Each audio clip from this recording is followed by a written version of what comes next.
Hello guys, welcome to प्रयास. माय name is Aditya. काही बघा, आता राज्यसेवेच्या प्रीला साधारण 20 दिवस राहिले आणि बऱ्याच जणांच्या डोक्यात तो डाऊट आहे की नेमकी मग आता प्रीसाठी काय करायचं, कसं करायचं, कोणत्या गोष्टीवर फोकस द्यायचा, रिव्हिजन स्ट्रॅटेजी कशी असली पाहिजे. बऱ्याच जणांचं असं पण की सर आता नेमकी फोमो यायला लागला आहे की बरेचसे मार्केटमध्ये आता मॅरेथॉन सेशन्स आहेत, एकेका दिवसाच्या फुल लेंथ अशा बॅचेस वगैरे येत आहेत. मग नेमकी अशा सिच्युएशनमध्ये काय करायचं, तर मग या सगळ्या गोष्टींना आन्सर देण्यासाठी आज आपण इथे आलेलो आहे. बघा, या सेशनमध्ये काही मी एकटी बडबड नाही करणार आहे. जसं तुम्ही अगोदर पण पाहिलं होतं, आपलं UPSCचं जसं सेशन झालं त्याच धर्तीवर हे आता MPSCचं पण सेशन आहे. आपल्याकडे या सेशनसाठी स्पेशल गेस्ट आहेत. The name of the person is Vivek Patil. विवेकला या सेशनसाठी बोलवण्याचं कारण कसं की कारण विवेकचं अकॅडमिक बॅकग्राऊंडच तसं आहे की MPSCतला अनुभव आणि सध्या तो ज्या फ्लोमध्ये आहे तर त्याच्याबद्दल. तर विवेकबद्दल सांगायचं झालं तर विवेकने BA केलेलं आहे कोल्हापूरमधूनच. कालच आम्ही बोलत होतो विवेकशी की विवेकचा वालचंदला नंबर लागत होता, पण स्पर्धा परीक्षा करायची म्हणून विवेकने इंजिनिअरिंग सोडलं आणि पूर्णपणे इकडे शिफ्ट झाला. मीनवाईल हे करत असताना विवेक अगोदर UPSC करत होता. UPSC करत असताना विवेकने UPSCचा एक इंटरव्ह्यू पण दिला आणि त्याच्यानंतर राज्यसेवावर शिफ्ट झालेला. राज्यसेवेमध्ये पण विवेकने 2 मेन्स दिलेल्या आहेत आणि 1 इंटरव्ह्यू दिलेला आहे. या वर्षीची पण विवेकने राज्यसेवेची मेन्स दिली. आणि प्रिलिम संदर्भात विवेकला बोलवण्याचं स्पेशल कारण कसं, कारण सगळ्यात महत्त्वाचं म्हणजे त्याला मिळालेले स्कोर्स. कन्सिस्टंटली विवेकने जेव्हा पहिली मेन्स दिली राज्यसेवेची तेव्हा 130 आला, गेल्या वेळेला 127 आलेला आणि आत्ताच डिस्क्रिप्टिव्हची मेन्स पण दिलेली. विवेकने ऑब्जेक्टिव्हची पण मेन्स दिलेली, इंटरव्ह्यूला गेलेला. यावर्षी डिस्क्रिप्टिव्हची मेन्स दिलेली. आन्सर रायटिंग मीडियम विवेकचं मराठीतून होतं आणि PSIR ऑप्शनल होता. म्हणजे मला असं वाटतं की he is the right candidate to discuss the things की UPSC वरून शिफ्ट झालेला आहे, प्लस कन्सिस्टंटली MPSC मध्ये 125+ स्कोर येतोय प्रिलिम्समध्ये. ऑब्जेक्टिव्ह मेन्स असताना विवेकने ऑलरेडी इंटरव्ह्यू पण दिलेला आहे आणि आता डिस्क्रिप्टिव्हची मेन्स पण दिलेली आहे याच्यात. सो सांगायचा मुद्दा असा की सगळी ती विन विन सिच्युएशन आहे आणि ते म्हणतात ना चांगल्या भाषेत की सोनारानेच कान टोचले गेले पाहिजेत. That's why Vivek is there with us. आणि विवेकला बोलवण्याचं कारण म्हणजे Vivek is there with us for 2-3-4 years आपल्यासोबतच आहे. जेन्युइन कॅन्डिडेट आहे, जे आहे ते स्पष्ट सांगणार. असं नाही की मैंने तो कुछ पढाई नाही, मैंने तो कुछ किया ही नाही, की 3 तास अभ्यास करून पण पास होतं वगैरे, अशा पद्धतीचा अजिबात नाहीये.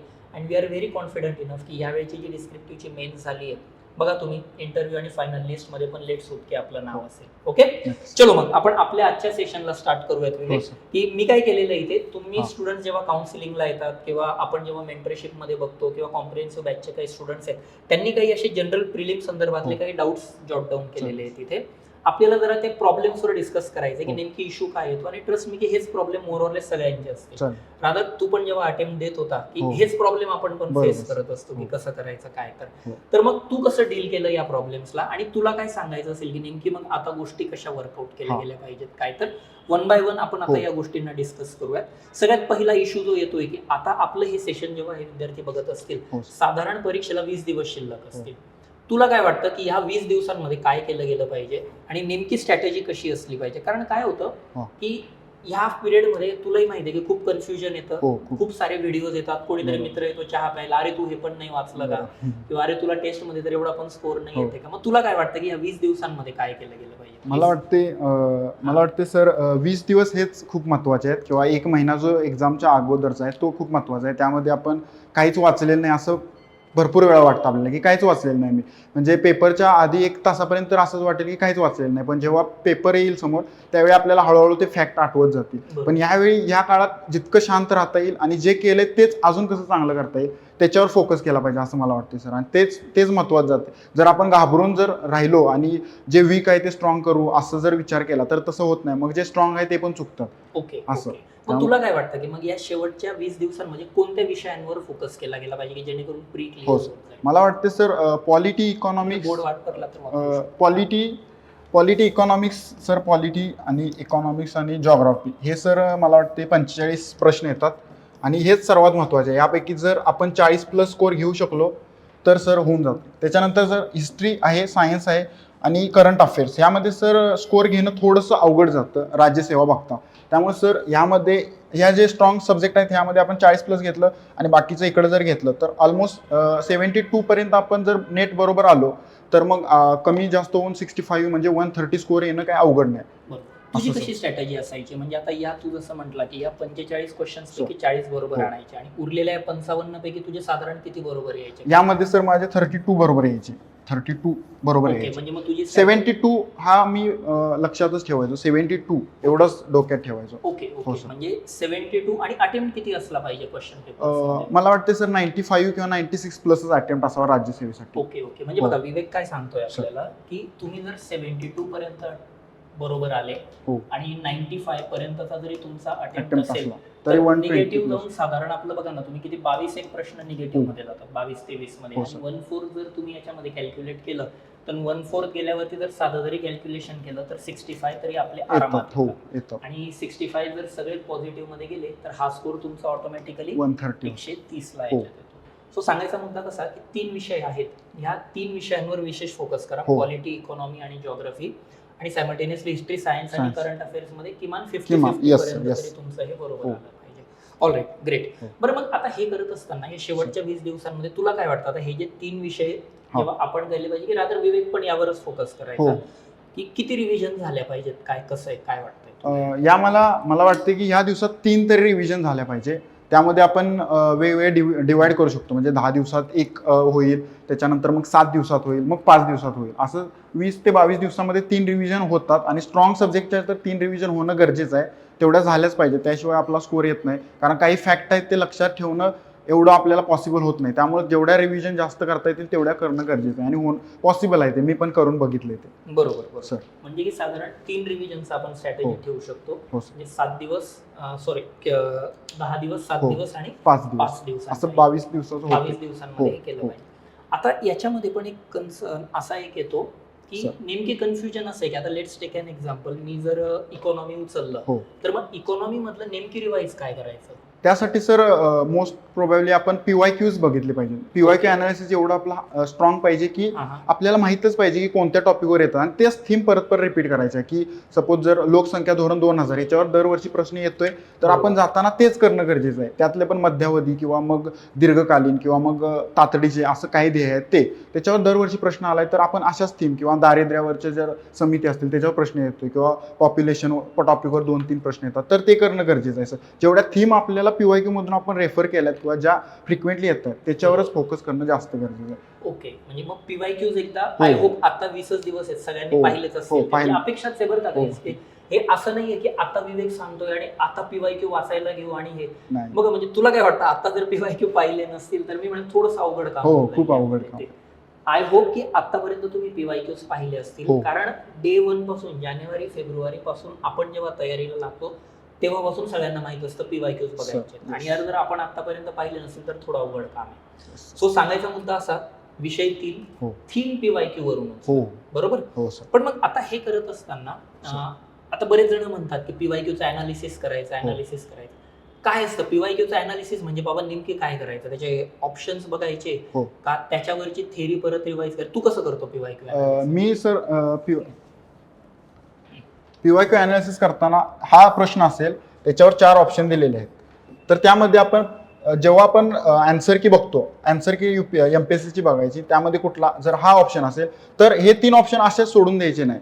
तो प्रश्न आहे त्याच्यानंतर हे 3 ऑप्शन पण कशाबद्दल आलेत किंवा का आलेत ते कसे एलिमिनेट आपण करू शकतो, जेणेकरून असाच प्रश्न पुढे आला तर मग एलिमिनेट कसा करता येईल. त्यासाठी तसं PYQ अनालिसिस करायचं. आणि जो PYQ आपण बघतोय तो परफेक्टच लक्षात राहिलाच पाहिजे आपल्याला. कारण Okay. MPSC मध्ये बघताना मेन्सचेच PYQ परत परत येतात. म्हणजे ग्रुप B चे PYQ राज्यसेवेला येऊ शकतात किंवा मग ग्रुप C चे पण येऊ शकतात. त्यामुळे PYQ जेवढे जास्त राज्यसेवेला कराल तेवढे फायदा आहे. आणि 40 ते 45 PYQ बेसच प्रश्न येतात. त्यामुळं 80 ते 85 स्कोर घेणं अवघड नाही. त्याच्या पुढं काय आहे तेच तुमचं स्किल राहील. मग तुम्ही कसं रिव्हिजन करताय किंवा कसा अभ्यास करताय किंवा तुमच्या आत्तापर्यंत स्टॅटिक कसं झालंय, करंट अफेअर्सवर किती तुम्ही फोकस केलाय आणि एलिमिनेशन टेक्निक कशा यूज करताय यावर सगळं डिपेंड राहतं. त्यामुळे जितकं जास्तीत जास्त PYQ अनालिसिस कराल त्यातल्या त्यात PYQ मधला प्रश्नानंतर ऑप्शन जे आहेत त्या ऑप्शनवर, प्रत्येक ऑप्शनवर तुम्ही काम केलेलं असलं पाहिजे. त्याच पेपरमध्ये प्रत्येक पेपर तुमच्याकडे असला पाहिजे PYQचा. तुम्ही प्रिंट मारलेली असली पाहिजे जसं MPSC देते तसं. आणि त्याच पेपरमध्ये त्याच प्रश्नाच्या बाजूला जागा असते तिथंच तुम्ही त्या प्रश्नाबद्दल लिहिलेलं असलं पाहिजे किंवा उत्तराबद्दल की हेच उत्तर का आलं, किंवा मग नवीन फॅक्ट असेल तर लगेच तुमच्या नोट्समध्ये ऍड करणं गरजेचं आहे. अशा पद्धतीने जर PYQ अनालिसिस केलं तर तुम्हाला खूप फायदा होईल आणि ते मार्क्स एनरिच करण्यासाठी हीच एक गोष्ट आहे. बऱ्यापैकी PYQ कडे दुर्लक्ष केलं जातं, पण ते करणं गरजेचं आहे असं मला वाटतं सर. बरोबर. पण मग याच्यामध्ये काय रे, आता बऱ्याच जणांशी आम्ही पण बोलतो ना, सर. त्यांचं म्हणणं कसं असतं की MPSC म्हणजे की खूपच फॅक्च्युअल आहे, डेटा पाठ करून टाका, फॅक्ट पाठ करून टाका आणि मार्क्स येऊन जातील. ती स्कीम आलेली आहे काहीतरी, आता डेटा करा, किंवा महाराष्ट्राचे आर्थिक पाणी आहे ते पाठ करा, समाज सुधारकांचे काही. तुला काय वाटतं यार, हे पाठांतर किती लेवल पर्यंत लागतं आणि काय कन्सेप्च्युअल किती लेवल पर्यंत काय? नाही, पाठांतर पाहिजे पण इतकं पण नको. काही गोष्टी या फॅक्ट बेस येतात, म्हणजे जसं की यावर्षी पण एक प्रश्न आला की आर्थिक वृद्धी दर किती आहे, तो तुम्हाला माहित पाहिजे, किंवा गेस वर्क पण करू शकतो असे फॅक्च्युअल. पण एक दोन प्रश्न फॅक्च्युअल आले म्हणून तुम्ही सगळंच पाठ करतो किंवा असं करतो असं नाही, तर कन्सेप्च्युअल लागते. पॉलिटीला कन्सेप्च्युअल लागते, जिथं कलम पण लागतात, पण तुम्हाला कन्सेप्च्युअल माहितच पाहिजे की नो कॉन्फिडन्स मोशन म्हणजे काय हे माहितच पाहिजे. तुम्हाला फक्त कलम माहित असून चालणार नाही. त्यामुळे जितकं कन्सेप्च्युअल बेस चांगला असेल, त्याच्यानंतरची पुढची स्टेप आहे की शेवटच्या 20 दिवसातली की तुम्ही फॅक्टवर फोकस केला पाहिजे, पण त्याच्या आधी कन्सेप्च्युअल क्लॅरिटी पाहिजेच. फक्त फॅक्ट बेस तुम्ही MPSC स्कोअर घेणं तेवढं शक्य नाही. राईट. म्हणजे तेच आहे की बऱ्याच जणांना ते वाटतं की फॅक्ट पाठ करून जाऊ आणि काहीतरी त्याच्यावरून असं नाही होत. त्यात ते कन्सेप्च्युअल बेस असेल तर आजकालचे प्रश्न जर तुम्ही बघा ना, तर ते ब्लेंड येतात. जिथं पॉलिटीमध्ये जर 4 स्टेटमेंट दिले असतील तर ते 2 कन्सेप्च्युअल असतात, 2 फॅक्च्युअल. बरोबर. म्हणजे तुम्हाला दोन्ही गोष्टी लागतात. आणि याच्यासाठीच अगेन मी म्हणेल की बेस आपला येतो तो म्हणजे PYQ मध्ये बघा, ज्याच्यावर फॅक्ट विचारलाय तेवढ्याच लक्षात ठेवा, त्याच्यापेक्षा पलीकडे काही अजिबात जाऊ नका त्यामध्ये. बरोबर. पण मग आता हे फॅक्ट्स वगैरे करत असताना आता बऱ्याच जणांचा प्रॉब्लेम असा येतो की मी इथेपर्यंत आलोय पण माझा काही बॅकलॉग राहून गेलेला आहे. म्हणजे आता लक्ष्मीकांत मधले सपोज आपण असं कन्सिडर करू की 60 चॅप्टर आहे, 60 मधले यार मी 40च वाचलेत, 20 वाचलेच नाहीत. तुला काय वाटतं, आता यांना हात लावला पाहिजे का आता द्यायचं सोडून? नाही, जेवढं शक्य आहे तेवढं फक्त परत एकदा PYQच आपण बघायचा. थीम जेवढे आहेत ना, ज्या थीम PYQ मध्ये झाल्यात कव्हर, त्या आपल्या पूर्ण असणं गरजेचं आहे. आणि ते बॅकलॉग मध्ये राहिला असतील तर त्या पूर्ण करणं आता गरजेचं आहे, राहिलेले एक 10 दिवसामध्ये. आणि परत मग जे केलंय तेच लास्टचे 10-15 दिवस आहेत, त्यामध्ये नवीन काहीच वाचू नका. नवीन वाचणं म्हणजे पूर्णपणे आपण म्हणजे हरण्यासारखं आहे. ते नवीन वाचलं तर ते लक्षात राहणार नाही, आणि जे केलंय ते पण आपल्या प्रॉब्लेम येऊ शकतो. म्हणजे सिली मिस्टेक आपण जास्त करेन आणि मग परत स्कोर आपला खाली येईल. 110 पर्यंत सगळेच जातात, पण आताचा कट ऑफ आता 115-120च्या वर, आणि ते खरंच त्यासाठी सिली मिस्टेक अवॉइड करणं गरजेचं आहे. आणि त्यासाठी लास्टचे 10-15 दिवस खूप महत्वाचे आहेत तुमच्याकडे. बरोबर. एक्झॅक्टली. म्हणजे तेच बॅकलॉग असेल तर यार PYQ बघा. PYQ bottom line is that की PYQ प्लॅन आहे 20 दिवसांचा, PYQ पोळून पिले गेले पाहिजे. PYQ बघा आणि त्याच्यावरूनच रिव्हिजन्स आता प्लॅन करा. विवेक जसं म्हणतोय की 3 रिव्हिजनचं टार्गेट ठेवा, 10, 7, 5 म्हणजे बरोबर असे 20-21 दिवस आपल्याला मिळतात. त्या हिशोबाने आपण हे करू शकतो. बरं, मग यात करत असताना आता मेजर प्रॉब्लेम असा येतो मुलांचा की रिव्हिजन कशी मॅनेज करायची. मग तू कसं करायचं, म्हणजे डेली रिव्हिजन करायची का तो विषय संपल्यानंतर पुढच्या रिव्हिजन राऊंडला हात लावायचा? मी सर करायचो, डेली रिव्हिजन करत नव्हतो. म्हणजे ते मला जमायचं नाही. मी एक विषय घेतला की तो पूर्ण संपवायचो आणि मग त्याच्यानंतर दुसरा विषय, आणि मग मी त्या पद्धतीने करायचो. पॉलिटी अगोदर घ्यायचो जेणेकरून ते लक्षात राहतं, आपल्या लक्ष्मीकांत लक्षात राहतं, हिस्ट्री लक्षात राहत नाही. त्यामुळं एक्झामच्या जवळपास हिस्ट्री, सायन्स असे सब्जेक्ट कसे येतील अशा पद्धतीने रिव्हिजन सायकल पण आपण मेंटेन केलं पाहिजे. काही मुलं करतात डेली रिव्हिजन करतात, पण मी करताना असे स्लॉट करायचो की 10, 7, 5 म्हणजे 10 दिवसात पूर्ण सब्जेक्ट सगळे वाचून काढायचे, त्याच्यानंतर 7 दिवसात परत तेच काढायचे आणि 5 दिवसात तेच काढायचे. फक्त एवढंच की जे फॅक्च्युअल सब्जेक्ट आहेत ते एक्झामच्या जवळ यावे, जेणेकरून फॅक्ट लक्षात राहतील आणि ते लगेच एक्झाममध्ये आपण इम्प्लिमेंट करू. बाकी जे कन्सेप्च्युअल आहेत, पॉलिटी असेल, जिओग्राफी, याला काही जास्त लक्षात ठेवायची गरज नाही. जिओग्राफीमध्ये तुम्ही मॅप लक्षात ठेवले बस होऊन जाईल, तेवढ्यातून होऊन जाते असं. त्यामुळं तुम्ही एक्झामच्या अगोदर 2-3 दिवस वाचले असलं तरी चालेल, पण हिस्ट्री, सायन्स हे एक्झामच्या आधी 2 दिवस वाचलेलंच असावं, जेणेकरून फॅक्ट लगेच लक्षात येतात आणि लगेच आपण इम्प्लिमेंट करू शकतो एक्झाममध्ये. मग ते असं आपण शाळेत नाही का ताजं लिहून यायचं, नंतर विसरलं तरी काही फरक नाही पडत. ते शेवटी एक्झाम क्लिअर करण्यासाठी की डेली रिव्हिजनच्या लूप मध्ये जर अडकून पडले तर ती एंडलेस सायकल आहे. ते 7 आणि थोडं स्वतःच्या ब्रेनवर पण विश्वास ठेवा ना, आठवेल नाही यार तुम्हाला. रोज सकाळी वाचलेलं संध्याकाळी कसं विसरणार. आणि सर अजून एक गोष्ट आहे की सब्जेक्ट वाईज करण्यामुळे की एक सब्जेक्ट पूर्ण झाला की सॅटिस्फॅक्शन येतं की एक सब्जेक्ट कम्प्लीट केला, आपण पुढे जाऊया असं. त्यामुळे तो एक अजून स्पीड वाढतं आपलं रिव्हिजन करण्यामध्ये. नाहीतर तुम्ही यार ते लूप मध्ये अडकून राहणार, सकाळी क्वालिटी वाचलं, संध्याकाळी परत.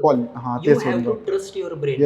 एवढं एवढं वेडं नाहीये कोणीच. मी तुम्हाला तेच म्हणतो, विश्वास ठेवा भाई स्वतःवर, आठवतात गोष्टी. मेन्सला तर बघा, म्हणजे आता काही गोष्टी तुम्हाला 15 दिवस आधीच सोडाव्या लागतील. मेन्स बद्दल पण आम्ही बोलू, पण ते प्री नंतर बोलू. पण सांगायचा मुद्दा असा की तुम्हाला तुमच्या ब्रेनवर ट्रस्ट ठेवावा लागतो, तिथून हे जातं. आता हे सगळं करत असताना विवेक, चलो आता आपण PYQs वर पण फोकस केला, स्ट्रॅटेजी पण तू सांगितली की कशा पद्धतीने फोकस करायचा काय. तर ते बघा काही इथं सांगत असताना आम्ही सोर्सेस बद्दल काहीच नाही बोलत नाही, काहीच नाही. बऱ्याच जणांच्या मनामध्ये हे पण सोर्सेस आहेत, जरा ते पण तू जरा एक सांगून दे ना, की आता काय होतोय, बऱ्याच जणांच्या डोक्यामध्ये तो फोमो येतोय. Sources, marathon, 1 day revision batches वगैरे. तुला काय वाटतं याच्यातलं काय गरजेचं? मॅरेथॉन पण, सेशनचे मॅरेथॉन महत्वाचे, PYQचे मॅरेथॉन, जरा त्यावर पण सांगून दे. मला वाटते जर मॅरेथॉन तुम्हाला बघायचेच असतील तर PYQचे बघा, किंवा बाकी जे आतापर्यंत आपण सोर्सेस केले त्याच्यावरच ट्रस्ट करा. कारण मॅरेथॉन किंवा यूट्यूब वगैरे बघून कोणी पास होत नाही. फक्त मॅरेथॉन बघायचे असतील तर PYQ बघा, जर बघितले नसतील तर, जेणेकरून तेच त्यामध्येच थीम येतात आणि त्याचा फायदा होऊन जाईल. कंटाळा वगैरे आला तर मॅरेथॉन तुम्ही PYQचे बघू शकता.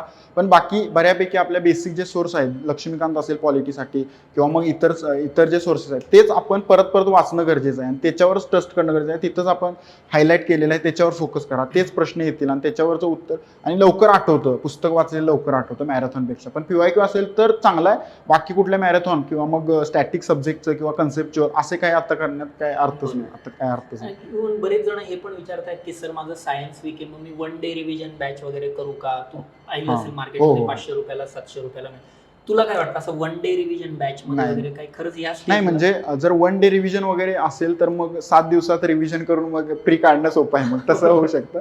पण तसं नाही, मला नाही वाटत 1 डे रिव्हिजन होत असेल. एवढं पण ब्रेन आपला शार्प नाही 1 डे मध्ये सगळंच लक्षात राहील, ते तसं होणार नाही. पण त्यासाठीच आपले जे केलंय ते चांगलं कसं करता येईल त्याच्यावर फोकस करा. हे 1 डे रिव्हिजन किंवा ह्या गोष्टींमध्ये पडण्यात काय अर्थ नाही. आता लास्टचे 20 दिवस तरी नाहीच अर्थ. म्हणजे फक्त PYQs पहा आणि जो कन्व्हेन्शनल पद्धत आहे ना काही अभ्यासाची, ती कन्व्हेन्शनल पद्धतच ठेवा. नाहीतर असंच आहे ना की 31 तारखेला परीक्षा आहे, मी 10 तारखेपर्यंत मजा करतो, सगळे रिव्हिजन बॅचेस करून टाकतो, 10 दिवसात आणि पास होऊन जाईल. मी 2 वेळा करतो त्याच बॅचेस, असं नसतं बरं काय. So these R marketing gimmicks. अजिबात याच्या बळी पडू नका. काय होईल, ठीक आहे, बाकीचं जाऊ द्या, देवधर्म आहे, आपलं वेळ वाया जातो आणि वेळेपेक्षा अर्ध्या मार्काने फ्री राहून गेली वर्ष वाया जातात. कारण मी गमतीने बऱ्याच जण असं पण म्हणतो की आता या वर्षीची तरी प्रीची तारीख माहिती आहे, 28-27 ची तर तारीख पण माहित नाही. सो थोडंसं आपल्याला यावरती जरा काम करावं. थोडं MCQच्या संदर्भामध्ये, आता चल तू UPSC पण दिलेली आहे बरोबर, तू पुढच्या स्टेज पर्यंत पण गेला आहे. आता याच्यामध्ये मला सांग, राज्यसेवे आणि UPSC जेव्हा अभ्यास करतो, राज्यसेवेमध्ये ट्रिक्स आणि एलिमिनेशन टेक्निकचा काही उपयोग होतो का? काय वाटतं? काही प्रश्नांमध्ये होतो, जेव्हा आपल्याला काहीच माहित नाही. पहिल्यांदा तर आपण स्टॅटिक नॉलेजवर आपल्या फोकस असला पाहिजे, त्याच्यावरच ट्रस्ट असला पाहिजे. जर एखादा प्रश्न आपल्याला काहीच माहित नाही पण आपल्याला गेस करायचाच आहे किंवा मग ब्लाइंड गेस केला तरी चालतोय, पण तो पण ब्लाइंड नसावा, त्यात पण काहीतरी थोड्या ट्रिक्स वगैरे यूज केलेल्या असावे. PYQ बघितलं तर आपल्याला लक्षात येईल की काही ठिकाणी पॉईंटमध्ये असतात प्रश्न, म्हणजे 4.5, 5.5, परत 4 आणि मग परत 5, 6.5 असे असेल तर सगळीकडे 5.5 पॉईंट आहे, म्हणजे 0.5 आहे आणि 4 2 ठिकाणी तर 4.5 असं पण काही ठिकाणी जुळतं. आणि राज्यसेवेचे प्रश्न आहेत तसे, अशा पण ट्रिक्स. पण हे लास्ट स्टेज आहे जेव्हा आपल्याकडे काहीच नाही पण आपल्याला अटेम्प्ट करावा लागेल, जेणेकरून स्कोर पण वर जाईल आणि आला बरोबर तर आला प्रश्न. अशा वेळी ही एलिमिनेशन टेक्निक यूज करता येतील. पण बाकी ठिकाणी कुठं करावे असं मी म्हणणारच नाही. आपल्या अभ्यासावरच पूर्ण फोकस पाहिजे. ट्रिक्स एलिमिनेशन करू शकतो आपण, पण ट्रिक्स शॉर्टकट वगैरे की 1 2 3 4 असं ते वगैरे तशा गोष्टी होऊ शकत नाही. म्हणजे 10 20 30 असं करून नाही होत. अशा परीक्षा निघत नाही. कारण कसं आहे, काही ट्रिक किंवा एलिमिनेशन टेक्निक जेवढ्या प्रमाणात UPSC ला लागू होतात तेवढ्या राज्यसेवेला नाही लागू होत. म्हणजे माझाही अनुभव सांगतो की विवेक पण आहे ते. जर काही जे स्पेशली जे कॅन्डिडेट UPSC वरून MPSC ला शिफ्ट होत आहेत ना, तुम्ही यार त्याच्या भरोशावर बसू नका. कारण 60 क्वेश्चन्स ऍटलीस्ट तुमच्या आता विवेकच म्हटला ना की PYQ पाहिल्यावर 40-45 क्वेश्चन तुमचे डील होऊन जातात. This examination is more oriented towards content rather than काय म्हणतो आपण की इलिमिनेशन ट्रिक, काहीतरी तिकडम लगा दिया. आणि अजून एक सर गोष्ट आहे की ओनली म्हटलं की आपण एक्स्ट्रीम म्हणतो आणि UPSC मध्ये जे रॉंग करतो ते राज्यसेवेमध्ये तसं नाही. म्हणजे आता पण यावर्षी जो प्रश्न आलेला की बिरसा मुंडा योजनेवरती आलेला, त्यात फक्त असं दिलं फक्त आदिवासी पाड्यांसाठी, तर ते बरोबरच आहे. UPSCत असतं तर ते चूक झालं असतं, पण इथं तसं नाही. त्यामुळं तिथं पण आपल्याला ते लक्षात ठेवणं गरजेचं आहे की ओनली वगैरे अशा एक्स्ट्रीम वर्ड बघण्यापेक्षा आपला थोडा कंटेंटवर फोकस असणं गरजेचं आहे. ट्रिक्स काही ठिकाणी यूज करू शकतो, पण सगळीकडेच ट्रिक्स वगैरे वापरता येणार नाही. UPSC सारखे इतकं जास्त वाईड स्कोप नाही त्याच्यासाठी. असं ग्रेट. हो सर. आलंय लक्षात मग की नेमकी हे जे काही आहेत पुढच्या याच्यामध्ये काय करायचं. ही जी आमची सुरुवातीची चर्चा होती ही मोस्टली का बरं आम्ही केलं की तुमच्या डोक्यात नाही हे डोक्यातून काढून टाका की प्रिलिम्स करण्यासाठी काही शॉर्टकट नाहीये, बरोबर. काही असं बरं एकीकडे शॉर्टकट नाही दुसरीकडे काही भव्य दिव्य पण करावं लागत नाही. बेसिक यार वाचा, पीवायक्यू चांगले करा, व्यवस्थित करा. बघायचे असेल पीवायक्यू मॅरेथॉन बघा, बाकी विषयाचे पूर्ण मॅरेथॉनच्या मागे अजिबात पळू नका. आणि कंटेंट रिव्हिजन एक्झाम क्लिअर होऊन जाते आणि त्या दिवशी डोकं थंड ठेवा. पण यार आता एक प्रॉब्लेम काय येतोय विवेक, हे डोकं थंड ठेवण्याच्या मागे पण आता 2 वर्षाचा राज्यसेवेच्या प्रिलिमचा इतिहास बघता कट ऑफ यार बरोबर 115 120. यावेळेस तर तू पण मेन्सला होता, काही सांगत होते 130 132 127 काहीच्या काही कट ऑफ होता. कट ऑफ लागला त्याच्यापेक्षा कमी. आता काही मुलांच्या डोक्यामध्ये काहीतरी यार टार्गेट घेऊन चालले की 150 पर्यंत. काय यार काय म्हणजे असं आयडियल टार्गेट काय ठेवलं गेलं पाहिजे, तू आता देशील तर तू काय ठेवशील. येस याच्यामध्ये नेक्स्ट मला वाटते सर 120 हे टार्गेटच आयडियल टार्गेट आहे. 120 प्लस कसंही करून आपल्याला 120 स्कोर आणायचा आहे. पॉसिबल होतं, 130 पॉसिबल होतं. मगाशी मी सांगितलं त्याप्रमाणे सब्जेक्ट वाईज जर आपण चेंज बघत गेलो तर ते पॉसिबल आहे. पण 120 प्लस ओके आहे, काहीच प्रॉब्लेम नाही. 120 प्लस ओके आहे, कारण 117चा मागच्या वर्षी लागला, यावेळी 116चा कट ऑफ लागला. त्यामुळे 120 हे टार्गेट ठेवायला हरकत नाही. ह्याच्यानंतर आपला स्कोर वाढतो किंवा वाढू शकतो. पण 150 140 असे टार्गेट ठेवण्यात काय पॉईंट नाही. म्हणजे काही लोकांना पडतात जे खूप वर्षापासून राज्यसेवा करत आहेत, त्यांना कळाले आता की राज्यसेवा कशा पद्धतीने प्रश्न विचारते एमपीएससी. पण 140 पडले तर आपण प्री क्लिअर करू असं काही नाही. यावेळी जागा कमी असून पण 116चा कट ऑफ लागला. याचा अर्थ 140 150 टार्गेट ठेवून असं म्हणजे आयडियल असे काही करण्याची गरज नाही. रिअलिस्टिक राहून आपण 120 कसं करता येईल हे करावं. त्याच्यानंतर मग 120 प्लस स्कोर येईल ह्यासाठी आपण मग एलिमिनेशन टेक्निक ट्रिक्स असतील किंवा मग गेसवर कसं करता येईल अशा पद्धती. पण 120 हा स्कोर आपल्या पूर्ण कंटेंटवर असावा एवढं तरी आपला हट्ट असावा. बाकीच्या गोष्टी मग पुढं हळूहळू जसं एक्झाम आपण देत जाईल किंवा मग एक्झामच्या त्या 2 तासामध्ये मॅनेज होऊन जातील. पण 150 160 असं काय टार्गेट ठेवू नका. 120 बस आहे. हा 120 टार्गेट ठेवा, आपोआप 4-5 मार्क तरी ऍड होऊन जातील. 125 खूप चांगले मार्क आहेत. एवढा कट ऑफ लागणं म्हणजे यावर्षी पण 130 म्हटलेले, पण नंतर सेकंड कीनं 10 मार्क सगळ्यांचेच कमी झाले. त्यामुळे 116 परत कट ऑफ आला. त्यामुळे आणि जागा सर्वात कमी होत्या, परत यावर्षी वाढणार आहेत जागा. त्यामुळं खरंच 120 प्लस ओके स्कोर आहे, काहीच प्रॉब्लेम नाही. होऊन जाईल तुमची मेन्सला तुम्ही येत आहे, काहीच प्रॉब्लेम येणार नाही. एक चांगलं बोलला बरं का विवेक याच्यामध्ये की तुम्ही जर 120 टार्गेट करतायत ना भाई, 120 कंटेंटवर टार्गेट. हो, ट्रिक बिक वापरून 120 नका करू. म्हणजे तुमचा कंटेंटवरच जर तुमचा 80 90 100 येतोय तर मग प्रॉब्लेम. तुमचा कंटेंट आणि पीवायक्यूचा अनालिसिस एवढं स्ट्रॉंग पाहिजे की हा जो 120 ही जी गोल्डन फिगर तो म्हटलाय ती त्याच्यावर आली पाहिजे. आणि मग तुम्ही जे वरचं टार्गेट ठेवता 120 ते तर रादर ठेवूच नका, पण तरी तुम्ही ठेवलंच 125 100 ते मग थोडंसं इलिमिनेशन टेक्निक्स काही थोड्याफार ट्रिक वगैरे थोडाफार नशिबाचा भाग पण असतो, अशा गोष्टींवर लागतं. पण 120 तुम्ही क्लिअरली त्याच्यावरती एक टार्गेट ठेवू शकतात. अननेसेसरी युटोपियन टार्गेट चेस करू नका 130 140. कारण आता काय होतंय आपले म्हणजे फील्ड टिक चालू आहेत, फुल लेंथ टेस्ट यार मार्क्स येतात पोरांना, पण मग प्रॉब्लेम काय होतो ते तरी पण दुःखी असतात. कारण की त्यांचं म्हणणं आहे की सर आम्ही 140 टार्गेट ठेवलं होतं, 150 टार्गेट ठेवलं होतं. सो प्लीज याच्या मागे नाही यामागे पळूच नका, खरंच पळू नका. बरोबर. मग आता थोडंसं आपण टेस्ट बद्दलच बोलतोय. टार्गेट जर आपण आता 120 वगैरे पर्यंत ठेवले, आता आय होप हे इथेपर्यंत क्लिअर झालं राईट. आता मला सांग की कसं वाटतंय तुला, आता 120 जर टार्गेट आपण ठेवतोय 120 प्लस ऑफकोर्स, तर नंबर ऑफ अटेम्प्ट किती असले पाहिजे त्या दिवशी, पेपरच्या दिवशी, आउट ऑफ 100 क्वेश्चन? पेपरच्या काठीने पातळीवर आपण ठरवलं पाहिजे की नंबर ऑफ अटेम्प्ट किती असावे. पण मला वाटते की राज्यसेवेचा आतापर्यंतचा इतिहास पाहता 93 प्लसच टार्गेट असावं. म्हणजे 93 किंवा 95 प्लसच आपला कितीही अवघड जाऊ दे, 93 तर ठेवलाच पाहिजे, त्याच्या खाली येऊच नाही. कारण असं तुम्हाला स्किप करायला चान्स फक्त सायन्स, हिस्ट्री आणि करंट अफेअर्समध्ये. स्किप करायचं असेल तर इकॉनॉमिक्स, पॉलिटी आणि जॉग्राफीमध्ये काही स्किप करू नका. 45च्या 45 प्रश्न घ्या. 5 प्रश्न जे एन्व्हायरमेंटचे आहेत ते तर आपल्या हातचेच आहेत, 5 ते 10 मार्क मिळतात, ते 5 पण घ्या. पण जर तुम्हाला सायन्स, हिस्ट्री आणि करंट अफेअर्समध्ये असे स्किप करायचं असेल तर ह्या 3 मध्येच स्किप करा. ते पण जे महाराष्ट्राचा इतिहास आहे त्यातला खूपच डीप प्रश्न आला किंवा ऑप्शूट एखादा क्वेश्चन आला तर तुम्ही करू शकता. आणि सायन्समधला असा प्रश्न की जिथं काहीच एलिमिनेशन टेक्निक लागत नाही तर तुम्ही केलं तरी चालेल. पण बाकीच्या ठिकाणी स्किप करण्यात अर्थ नाही. आणि मला वाटतं तुम्ही जितका अटेम्प्ट जास्त ठेवाल तितका स्कोर येण्याचे चान्सेस वाढतात राज्यसेवेमध्ये. कारण गेस वर्क आपण जर पीवायक्यू चांगले केले असतील तर गेस वर्क वर्क होते आणि ते वर्क झाल्यानंतर आपला स्कोर वाढू शकतो. त्यामुळे अटेम्प्ट जास्त ठेवण्याकडे भर असावा.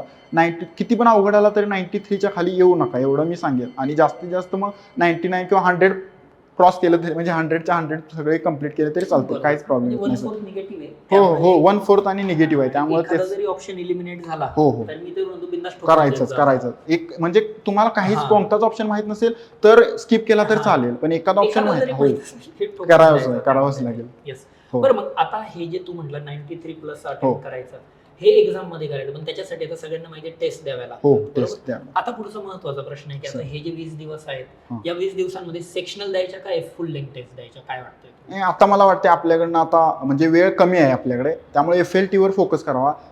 5 FLT दिल्या तरी चालतील, ते पण आपल्या म्हणजे अभ्यासानुसार किंवा अभ्यास आपला चांगला आहे तर FLT 1-2 ठीक आहे. म्हणजे आपले टेस्ट करावं की लास्ट टाइम मॅनेजमेंट कसं होते, आपण राऊंड किती वेळात करतोय किंवा राऊंड कसे करावे, 1, 2, 3 ते पण एक लक्षात ठेवणं गरजेचं आहे. डायरेक्ट जाऊन पेपर देण्यापेक्षा 1, 2, 3 तरी FLT द्या, पण FLT देणं गरजेचं आहे. आतापर्यंत तुम्ही सेक्शनल पण दिलेले असायला पाहिजेत आणि FLTs पण दिलेले असल्या पाहिजेत, पण आता राहिलेल्या वेळात 3 ते 4 FLTs बसतात, जास्त काय द्यायची गरज नाही, त्याच्यावरनं तुमचं होऊन जाईल, काय प्रॉब्लेम नाही. बरोबर. पण मग तुला काय वाटतं कधीपर्यंत टेस्ट दिल्या गेल्या पाहिजेत? चल आपण आता सपोज असं मिनिमम 3 मॅक्सिमम 5 हा हो. आकडा बघ, पण मग कधीपर्यंत द्यायच्या आहे? मला वाटतं सर 6 ते 7 दिवस आधी बस, त्याच्यानंतर नकोच, म्हणजे त्याच्यानंतर टेस्ट नको. 24 मे. हो ते 24 तेवढंच मे बस. नंतर मग तुमची FLT नाही हो. दिली. लक्षात ठेवा बरं, काय हो. लिहून घ्या वाटले असे 3 ते 5 FLTs हो. आणि last date should be 24. Yes sir, त्याच्यानंतर नको. बरोबर. आता पुढचा प्रश्न मग माझा असा आहे, तो मग सर. तो जो 24 मे ची शेवटची FLT झाली, हो. काय करायचं शेवटच्या 8 दिवसात? त्याच्यानंतर परत आपलं सर रिव्हिजन, पण परत ते आपण थीम ऑलरेडी सगळ्या थीम बघून ठेवलेल्या असल्या पाहिजे की कोणत्या इम्पॉर्टंट आहेत, काय आहे ते. PYQ खूप महत्त्वाचे आहेत राज्यसेवेसाठी. म्हणजे मी परत सांगेल तुम्हाला की PYQ हाच राज्यसेवेसाठी बेस आहे. त्याच्यानंतर मग त्या थीमवर आधारित मग कंटेंट वाचलेला असला पाहिजे आणि तोच कंटेंट थीम बेसच कंटेंट आपण केलेला असला पाहिजे. त्याच्यापेक्षा जास्त बाहेर जायचीच गरज नाही. आणि शेवटच्या 7 दिवसात तर तुम्ही नवीन काय करणं म्हणजे एकदम अवघडच होऊन जाईल, म्हणजे ते लक्षात पण राहणार नाही आणि जे केले ते पण अवघड होऊन जाईल. त्यापेक्षा न काय केलेलं बरं, जे केले ते चांगलं जितकं करता येईल तितकं करा. आणि जर FLTs मध्ये जर नवीन कंटेंट भेटला असेल आणि तुम्ही आधी वाचला असेल तर तो पण रिवाईज करा. म्हणजे जे आपल्याला आन्सर शीट देतात किंवा आन्सर की दिलेलं असतं त्यामधलं. बाकी नवीन काय असं करायची गरज आहे असं मला वाटतं नाही. शेवटचे 7 दिवस तरी तुम्ही त्यावरच फोकस करायला पाहिजे, जे आधीच केले त्याच्यावर. बरोबर. परफेक्ट. आता चलो आपण आता FLTs दिल्या, सर. काय असतं म्हणजे आता FLTचं अनालिसिस नेमकी कसं करायचं? जसं तू PYQचं हो. म्हटला की क्वेश्चन बघायचा, त्यांनी बरोबर दिलाय ते तर बघायचंच, प्लस जे चुकले त्याच्या अवतीभोवतीचं पण थोडंफार पाहून हा. घ्या. FLTचं कसं अनालिसिस? मी सर अगोदर मी सेक्शनल आणि FLT बद्दल दोन्ही बद्दल पण बोलेल. सेक्शनल आणि FLT दोन्हीपैकी काय द्यावं असा जर प्रश्न असेल तर तुम्हाला एक गोष्ट सांगतो की दोन्ही देणं गरजेचं आहे. सेक्शनलमध्ये आपला डेप्थ किती आहे सब्जेक्टची ती लक्षात येते. म्हणजे 100 प्रश्न जर एकाच विषयावर येत असतील तर ती डेप्थ कळून जाते की एखाद्या विषयात किती डेप्थपर्यंत प्रश्न येऊ शकतात. आणि जेव्हा FLT देतो त्यावेळी मग टाइम मॅनेजमेंट, एक्झाम एन्व्हायरमेंट हे सगळ्या गोष्टी येतात तिथं, की आपण टाइम मॅनेज कसं करतोय, राऊंड कसे करतोय, त्यामध्ये लक्ष देऊन जातं. म्हणजे सगळ्याचा ओव्हरऑल ज्या इम्पॉर्टंट थीम आहेत त्या FLT मध्ये येतील. आणि FLT अनालाइज करायचं म्हणजे काय, सगळेच प्रश्न म्हणजे 1 पासून 100 पर्यंत सगळंच अनालाइज करायचं नाही. म्हणजे नो कॉन्फिडन्स मोशन जर आपल्याला सगळ्यांना माहित आहे त्याच्यावरचा प्रश्न आहे तर परत तेच बघून काय अर्थच नाही. जे नवीन आहे, जे FLT मध्ये जे चुकल्यात ते प्रश्न बघावे, का चुकले, आपण एलिमिनेशन वापरला असेल तर तो का चुकला, किंवा ट्रिक वापरली असेल तर ट्रिक का चुकली, किंवा मग एखादा फॅक्ट आहे आपण वाचून पण चुकला असेल तर मग त्याच्यावर फोकस करा की बाबा का चुकला, किंवा मग हे चुकू नये पुढे येऊन, तर त्यासाठी आपण काय केलं पाहिजे असं मला वाटतं अनालिसिस केलं पाहिजे. आणि FLTचं अनालिसिस करणं खरंच महत्त्वाचं आहे ते पण, कारण जर काही वेळा कधी तेच किंवा त्याच थीमवर प्रश्न येतात, कारण मग FLT पण काढणारे पण काही खरंच चांगले आहेत, ते त्यामध्ये प्रश्न पण चांगले असतात आणि ते येण्याच्या पात्रतेचे असतात राज्यसेवेला आपल्या, आणि त्याच थीमवर जर प्रश्न आला तर तो चुकू नये यासाठी पण अनालिसिस करणं गरजेचं आहे सर, असं मला वाटतं. म्हणजे विवेकचं म्हणणं होतं की बघा सेक्शनल टेस्ट दिल्या पाहिजेत, पण त्याचं म्हणणं की ते आधी दिल्या पाहिजेत. हो. डोंट मिसकोट हिम. नाही. तो म्हणेल नाही तर तुम्ही म्हणाल की आता तो सर म्हणताय की सेक्शनल द्या. त्याचं म्हणणं होतं की सेक्शनल अगोदर दिल्या पाहिजेत. आणि त्याचं ते पण एक म्हणणं होतं की सेक्शनलचं अनालिसिसची पद्धत आणि FLTची अनालिसिसची पद्धत थोडीशी वेगळी. FLTs मध्ये जे चुकलेले तेवढेच प्रश्न तुम्ही बघा आणि तेवढेच प्रश्न फक्त तुम्ही व्यवस्थित बिल्डअप करा.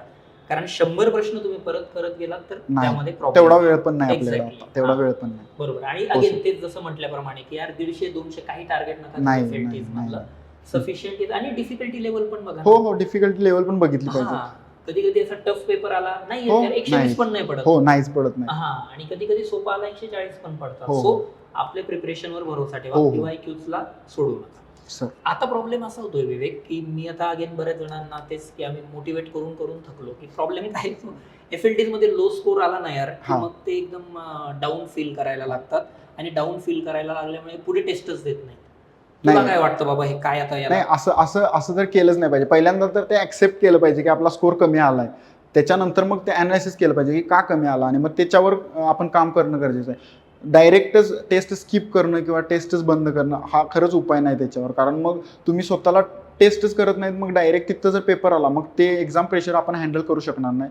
त्यामुळं किती पण स्कोर कमी होते. आणि दुसरी गोष्ट म्हणजे क्लासचे किंवा जे टेस्ट सिरीज आहेत त्याच्यापेक्षा आयोगाचा माइंडसेट वेगळा असतो आणि आयोगाचे प्रश्न पण वेगळे असतात. बरोबर. त्यामुळे ते इतके डिफिकल्ट किंवा मग असे वेगळ्या पद्धतीने टाकत नाही. त्यामुळे इथं स्कोर कमी आला म्हणून असं नाराज व्हायची गरज नाही. आपण एक कॉन्फिडन्स ठेवायचा की आपण तिथे गेल्यानंतर चांगलं परफॉर्मन्स करू. फक्त एवढंच की आपण जे केलंय त्यामधील जर चुकत असेल तर मग मात्र खरंच तिथं प्रॉब्लेम आहे. कारण आपण जे केले पॉलिटी जर आपला हँड आहे आणि तरी पण पॉलिटीचे 15 पैकी 12 बरोबर येत आहेत तर मग खरंच तिथं वर्क करणं गरजेचं आहे. पण बाकी हिस्ट्रीमध्ये बाबा काहीच नाही आलं तर ठीक आहे, काय प्रॉब्लेम येत नाही. तिथं गेल्यानंतर येऊ शकतं किंवा मग जे सोपे आहेत ते टॉपिक करा, असं करा. पण आता सध्या पॅनिक मोडमध्ये जाऊन किंवा FLTs बंद करा किंवा असे ऑप्शन करणं चुकीचं आहे मला वाटतं. Perfect. एक चांगलं सांगितलं बरं का विवेकने, म्हणजे मी पण टोटली अग्री करतो. आणि ट्रस्ट मी की मी ऑन रेकॉर्ड युट्यूबवर ओपन मध्ये सांगतो की आयोगाची जी लेवल आहे ना ती हो. जनरली कुठल्या टेस्ट सिरीजला मॅच Match नाही नाही करत. मी पण करत. सांगतो एकदम, म्हणजे त्यात there is no shame in हो, एक्सेप्टिंग द थिंग. नाहीच. UPSC असू द्यात किंवा NPSC असू द्यात, त्या दिवशी तुमचा परफॉर्मन्स वाढतोच. हो की तुम्ही आता जर तुमचे सपोज किती 80 प्रश्न जर तुम्ही अटेम्प्ट करत असाल आणि त्यातले 50 बरोबर येत असतील, त्या दिवशी ते 55 पर्यंत येतात. सो आयोगाच्या लेवलचा पेपर, मग या क्लासेसच्या टेस्ट वगैरे का बरं द्यायच्या वेगवेगळ्या इन्स्टिट्यूटच्या, तर ती फक्त प्रॅक्टिस. मी स्वतः सांगतो त्यात हो. की प्रॅक्टिस पाहिजे, हो तो सर, कॉन्फिडन्स पाहिजे. पाहिजे. तुम्हाला कळलं पाहिजे की आपल्यासोबत 100 लोक हो. काय अटेम्प्ट देणार आहेत, कसं कुठपर्यंत पोहोचले. आयोगाची लेवल ती वेगळ्याच लेवलवर असते. आणि उद्या आयोगाने हा प्रश्न का विचारला म्हणून आपण त्यांना जाब विचारू शकत नाही, विचारू शकत नाही. सो आयोगला फुल फ्रीडम आहे आयोगाला. हो. सो तुम्ही तो कॉन्फिडन्स ठेवा. लो स्कोर जरी आला तरी ठीक आहे, थोडंसं बघा, बोला, डिस्कस करा, मेंटरशी डिस्कस करा, आमच्याशी डिस्कस करा, कोणी तुमचे फ्रेंड्स असतील त्यांच्याशी डिस्कस करा.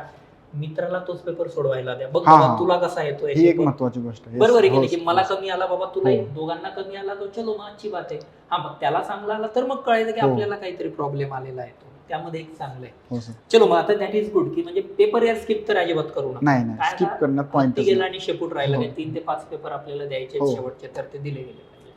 आता पेपर देत असताना विवेक, प्रॉब्लेम असा येतोय बऱ्याच जणांना की टाइम मॅनेजमेंट नाही होते. आणि मला थोडं हे पण सांग ना, तू आता बोलता बोलता मागे म्हटलेला की 1 राऊंड 2 राऊंड तू कसा सोडवतो जरा सांग बोर्डवरच वगैरे. मी जेव्हा सोडवायचो तेव्हा 3 राऊंड करायचो. 3 राऊंड मध्ये 1 राऊंड पहिला जो असेल तो शुअर शॉट तुम्हाला माहित असणार पाहिजे. आणि ते मला वाटतं राज्यसेवा जेव्हा आपण बघतो तेव्हा शुअर शॉट म्हणजे काय, तर 55 ते 60. UPSC सारखं नाही की 30 ते 35, कारण मग तसं होणार नाही. तर राज्यसेवा असेल तर 55 ते 60 मध्ये शुअर शॉट तुमचे प्रश्न बरोबर येतात. सेकंड राऊंडमध्ये जेव्हा आपण पहिल्यापासून पेपर सोडवतो, पेपर पण सोडवताना तुमचा जर स्ट्रॉंग सब्जेक्ट पॉलिटी असेल तर पॉलिटीपासून सोडवा. कारण UPSC सारखं नाही, राज्यसेवेमध्ये बल्कमध्ये प्रश्न येतात की 15 प्रश्न पॉलिटीचे, त्याच्यानंतर मग 15 इकॉनॉमिक्सचे असतील, जॉग्राफीचे असतील. त्यामुळे तुम्हाला अंदाज पण येऊन जातो. कधी असं पण होतं की एखादा प्रश्नाचं उत्तरच माहित नाही, तर जर पॉलिटी सेक्शनमध्ये आला असेल तर पॉलिटीच्या अँगलनं आपण अभ्यास करून किंवा त्याचा विचार करून पॉलिटीचं उत्तर टाकलं तर ते बरोबर येतं, असं पण होतं. त्यामुळं प्रश्न सोडवताना त्यावेळी प्रत्येक प्रश्न, कोणताच प्रश्न स्किप नाही करायचा. प्रत्येक प्रश्न आहे तो बघायचा, वाचायचा. जर तिथं आपल्याला येत नाही असं वाटत असेल किंवा 50-50 आहे तर तिथं असं 50 लिहून ठेवा किंवा काहीतरी गोल करा किंवा तुमचे काही निशाणे असेल ते करून ठेवा. त्याच्यानंतर जर तुम्हाला काहीच माहीतच नाही, त्याच्याबद्दल पूर्णच नॉलेज नाही, तर तिथं तिसरा राऊंडमध्ये जे आपण करणार आहे ते करायचं. म्हणजे तिथं एखादा असा ट्रँगल करा किंवा काहीतरी अशी करा की जे तिसऱ्या राऊंडमध्ये जे माहीतच नाही आपल्याला, पण पहिल्या राऊंडमध्ये प्रश्न आहेत ते 55 ते 60 प्रश्न झालेच पाहिजे. आणि ते परत प्रश्न बघायचेच नाही, ते एक तर डायरेक्ट राऊंड करा किंवा मग तुमचे जेव्हा राऊंड सर्कल करणार असेल त्यावेळी ते सर्कल करून घ्या. त्याच्याकडे परत बघायचं नाही, कारण वेळ आपल्याकडे तितका नाही. सेकंड राऊंडमध्ये 50-50 सेकंड राऊंडमध्ये जेव्हा तुम्ही घेणार, म्हणजे एक तासापर्यंत 1-1.5 तास किंवा 1 तास 10 मिनिटापर्यंत आपण पहिला राऊंड पहिला राऊंड केला पाहिजे तेवढा. आणि त्यामध्ये सगळे प्रश्न वाचून झाले पाहिजे. तुम्हाला माहित पाहिजे कुठल्या पानावरचा 50% आहे, इतकं तुमचं तेवढं ॲनालिसिस पाहिजे. आणि ते 50%चं घ्या सेकंड राऊंडमध्ये. आणि थर्ड राऊंडमध्ये तुम्हाला काहीच माहीत नाही, ते लास्टचे एक 15-20 मिनिटांमध्ये घेतलं तरी चालेल किंवा 10-15 मिनिट राहिलेत आणि मग असं प्रश्न. पण ते पण प्रश्न किती 10 असावेत, मॅक्स टू मॅक्स 10, त्याच्यापेक्षा जास्त नको की तुम्हाला काहीच कळत नाही. मग तितका अभ्यास तर तुमचा पाहिजे की बाबा 10 प्रश्न आहेत की जे माहीतच नाहीत, पण 90 प्रश्न असे आहेत की तुम्ही डील करू शकता.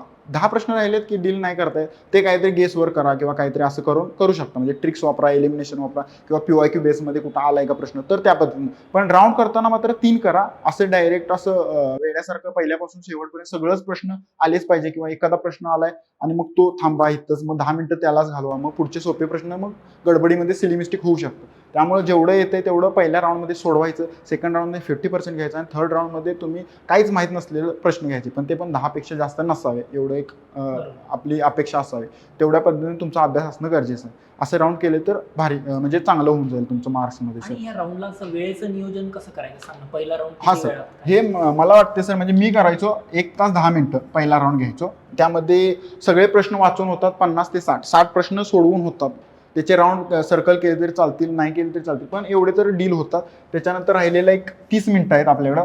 30 मिनिटामध्ये सेकंड राऊंड घ्यायचा 50-50% आणि त्याच्यानंतर एक 10 ते 15 मिनिटाचा वेळ द्यायचा आपण लास्ट राऊंडला, थर्डला जास्त वेळ देण्यात अर्थच नाही, कारण तुम्हाला माहितच नाही तिथं काय असं नवीन काय असं म्हणजे जादू होणार नाही की तुम्हाला लगेच आलं बाबा, तसं काय होणार नाही. त्यामुळे 10 ते 15 मिनिटं फक्त वाचण्यात आणि एखादा PYQ वगैरे टेक्निक करण्यात आणि मग राहिलेला वेळ आहे तो आपण सर्कलला देऊ शकतो. पण 1 तास 10 मिनिटं, त्यानंतर 30 मिनिटं आणि 10 ते 15 मिनिटं असं तुम्ही केलं तरी चालेल, म्हणजे असं मी करायचो. मग तुम्ही त्या पद्धतीनं FLT सोडवताना तुमचं मॅनेजमेंट तसं टाइम मॅनेजमेंट आता फिक्स झालेलं असावं अशी अपेक्षा करतो, कारण आपल्याला 20 दिवस आहे त्यामुळे तेवढं तर टाइम मॅनेजमेंट तुमचं फिक्स असावं. टाइमची कमतरता नाही, फक्त तुम्ही ते मॅनेज कसं करताय हे मात्र इम्पॉर्टंट आहे राज्यसेवेसाठी सर. आणि म्हणून मग थोडेसे 3 ते 5 टेस्ट हो, स्कोर कसा हो. येऊ द्या निदान हे तरी बसतं ते. हो सर. आता याच्यामध्ये ना हा जो सेक्शन आपण पाहिला सर 50 हो 50 म्हणजे सेकंड राऊंड मध्ये हो. 50-50 वाले. आता बऱ्याच जणांचं काय होतं की 50-50 मध्ये सर 2 ऑप्शन एलिमिनेट होतात हा. आणि आम्ही जे मार्क करतो ते तेच चुकतं. चुकतं, बरोबर. मग आमचं नशीब एवढं कसं खराब आहे, काय असतं याचं, काय तुला काय तुझी कशी अॅक्युरसी असते किंवा काय वापर? माझं पण बऱ्यापैकी तसं व्हायचं, म्हणजे होते ते कधी कधी नशिबावर पण जाते की आपण जे सोडवतोय ते चुकते, असं होऊ शकतं. त्यात काय म्हणजे त्यात इतकं हे नाही, म्हणूनच तुम्हाला वाटलं की पहिल्याच ह्याच्यात घेताना 55 ते 60 मध्ये घ्या आणि त्याच्यानंतर मग हे राहिलेले प्रश्न आहेत ते 30 प्रश्न आहेत ना, त्या 30 पैकी ऍटलिस्ट तुमचे 15 बरोबर आले, म्हणजे 50-50 आहे तर 50 बरोबर 50% बरोबर आले तरी काहीच प्रॉब्लेम येत नाही, कारण इथं मग तुमचे मग 50 बरोबर आले, त्याच्यानंतर मग इथं 30 पैकी जर 15-20 बरोबर आले आणि इथं एखादा 1-2-3 बरोबर आले तरी पण तो मॅच होऊन जातोय स्कोर. असं इथं जर 55 आहे आणि इथं मग 18 पर्यंत बरोबर आले तर 55+18 म्हणजे एक 73-72 पर्यंत स्कोर होऊन जातो, काहीच प्रॉब्लेम नाही. त्यामुळे ह्या 2 राऊंडचं टेन्शन घेण्याचा म्हणजे एवढा प्रॉब्लेम येत नाही. ह्या राऊंडमध्ये तुमचे शुअर शॉट इतका अभ्यास असावा की 55 प्रश्न बरोबरच यायला पाहिजे त्या 60 पैकी, बाकीच्या गोष्टी मग तेवढ्या मॅनेज होऊन जातील तुमच्या, काहीच प्रॉब्लेम येणार नाही सर. म्हणजे पहिल्या राऊंड मधले अॅक्युरसी तुमची 55 ते 60 हो, हो, प्रश्न हो. attempt झाले पाहिजे. आणि अगेन मी ते पण म्हणेल की परत मी PYQ वरच जाईल, तर PYQ बेस्डच यार 40-45 हो, क्वेश्चन होऊन ते तर जाते. इथेच डील झाले हो पाहिजे. हो डील ते झालं तुम्ही सर. 50-50 आणि नाही, गेस नाही, मध्ये कसं काय टाकतात नाही, यार, मग नाही. याचा अर्थ की आपला अभ्यासातच कुठेतरी एक लॅक होणार आहे. Yes. हम्म. हो सर. एकदम असा छोटासा प्रश्न पडतो बऱ्याच जणांना.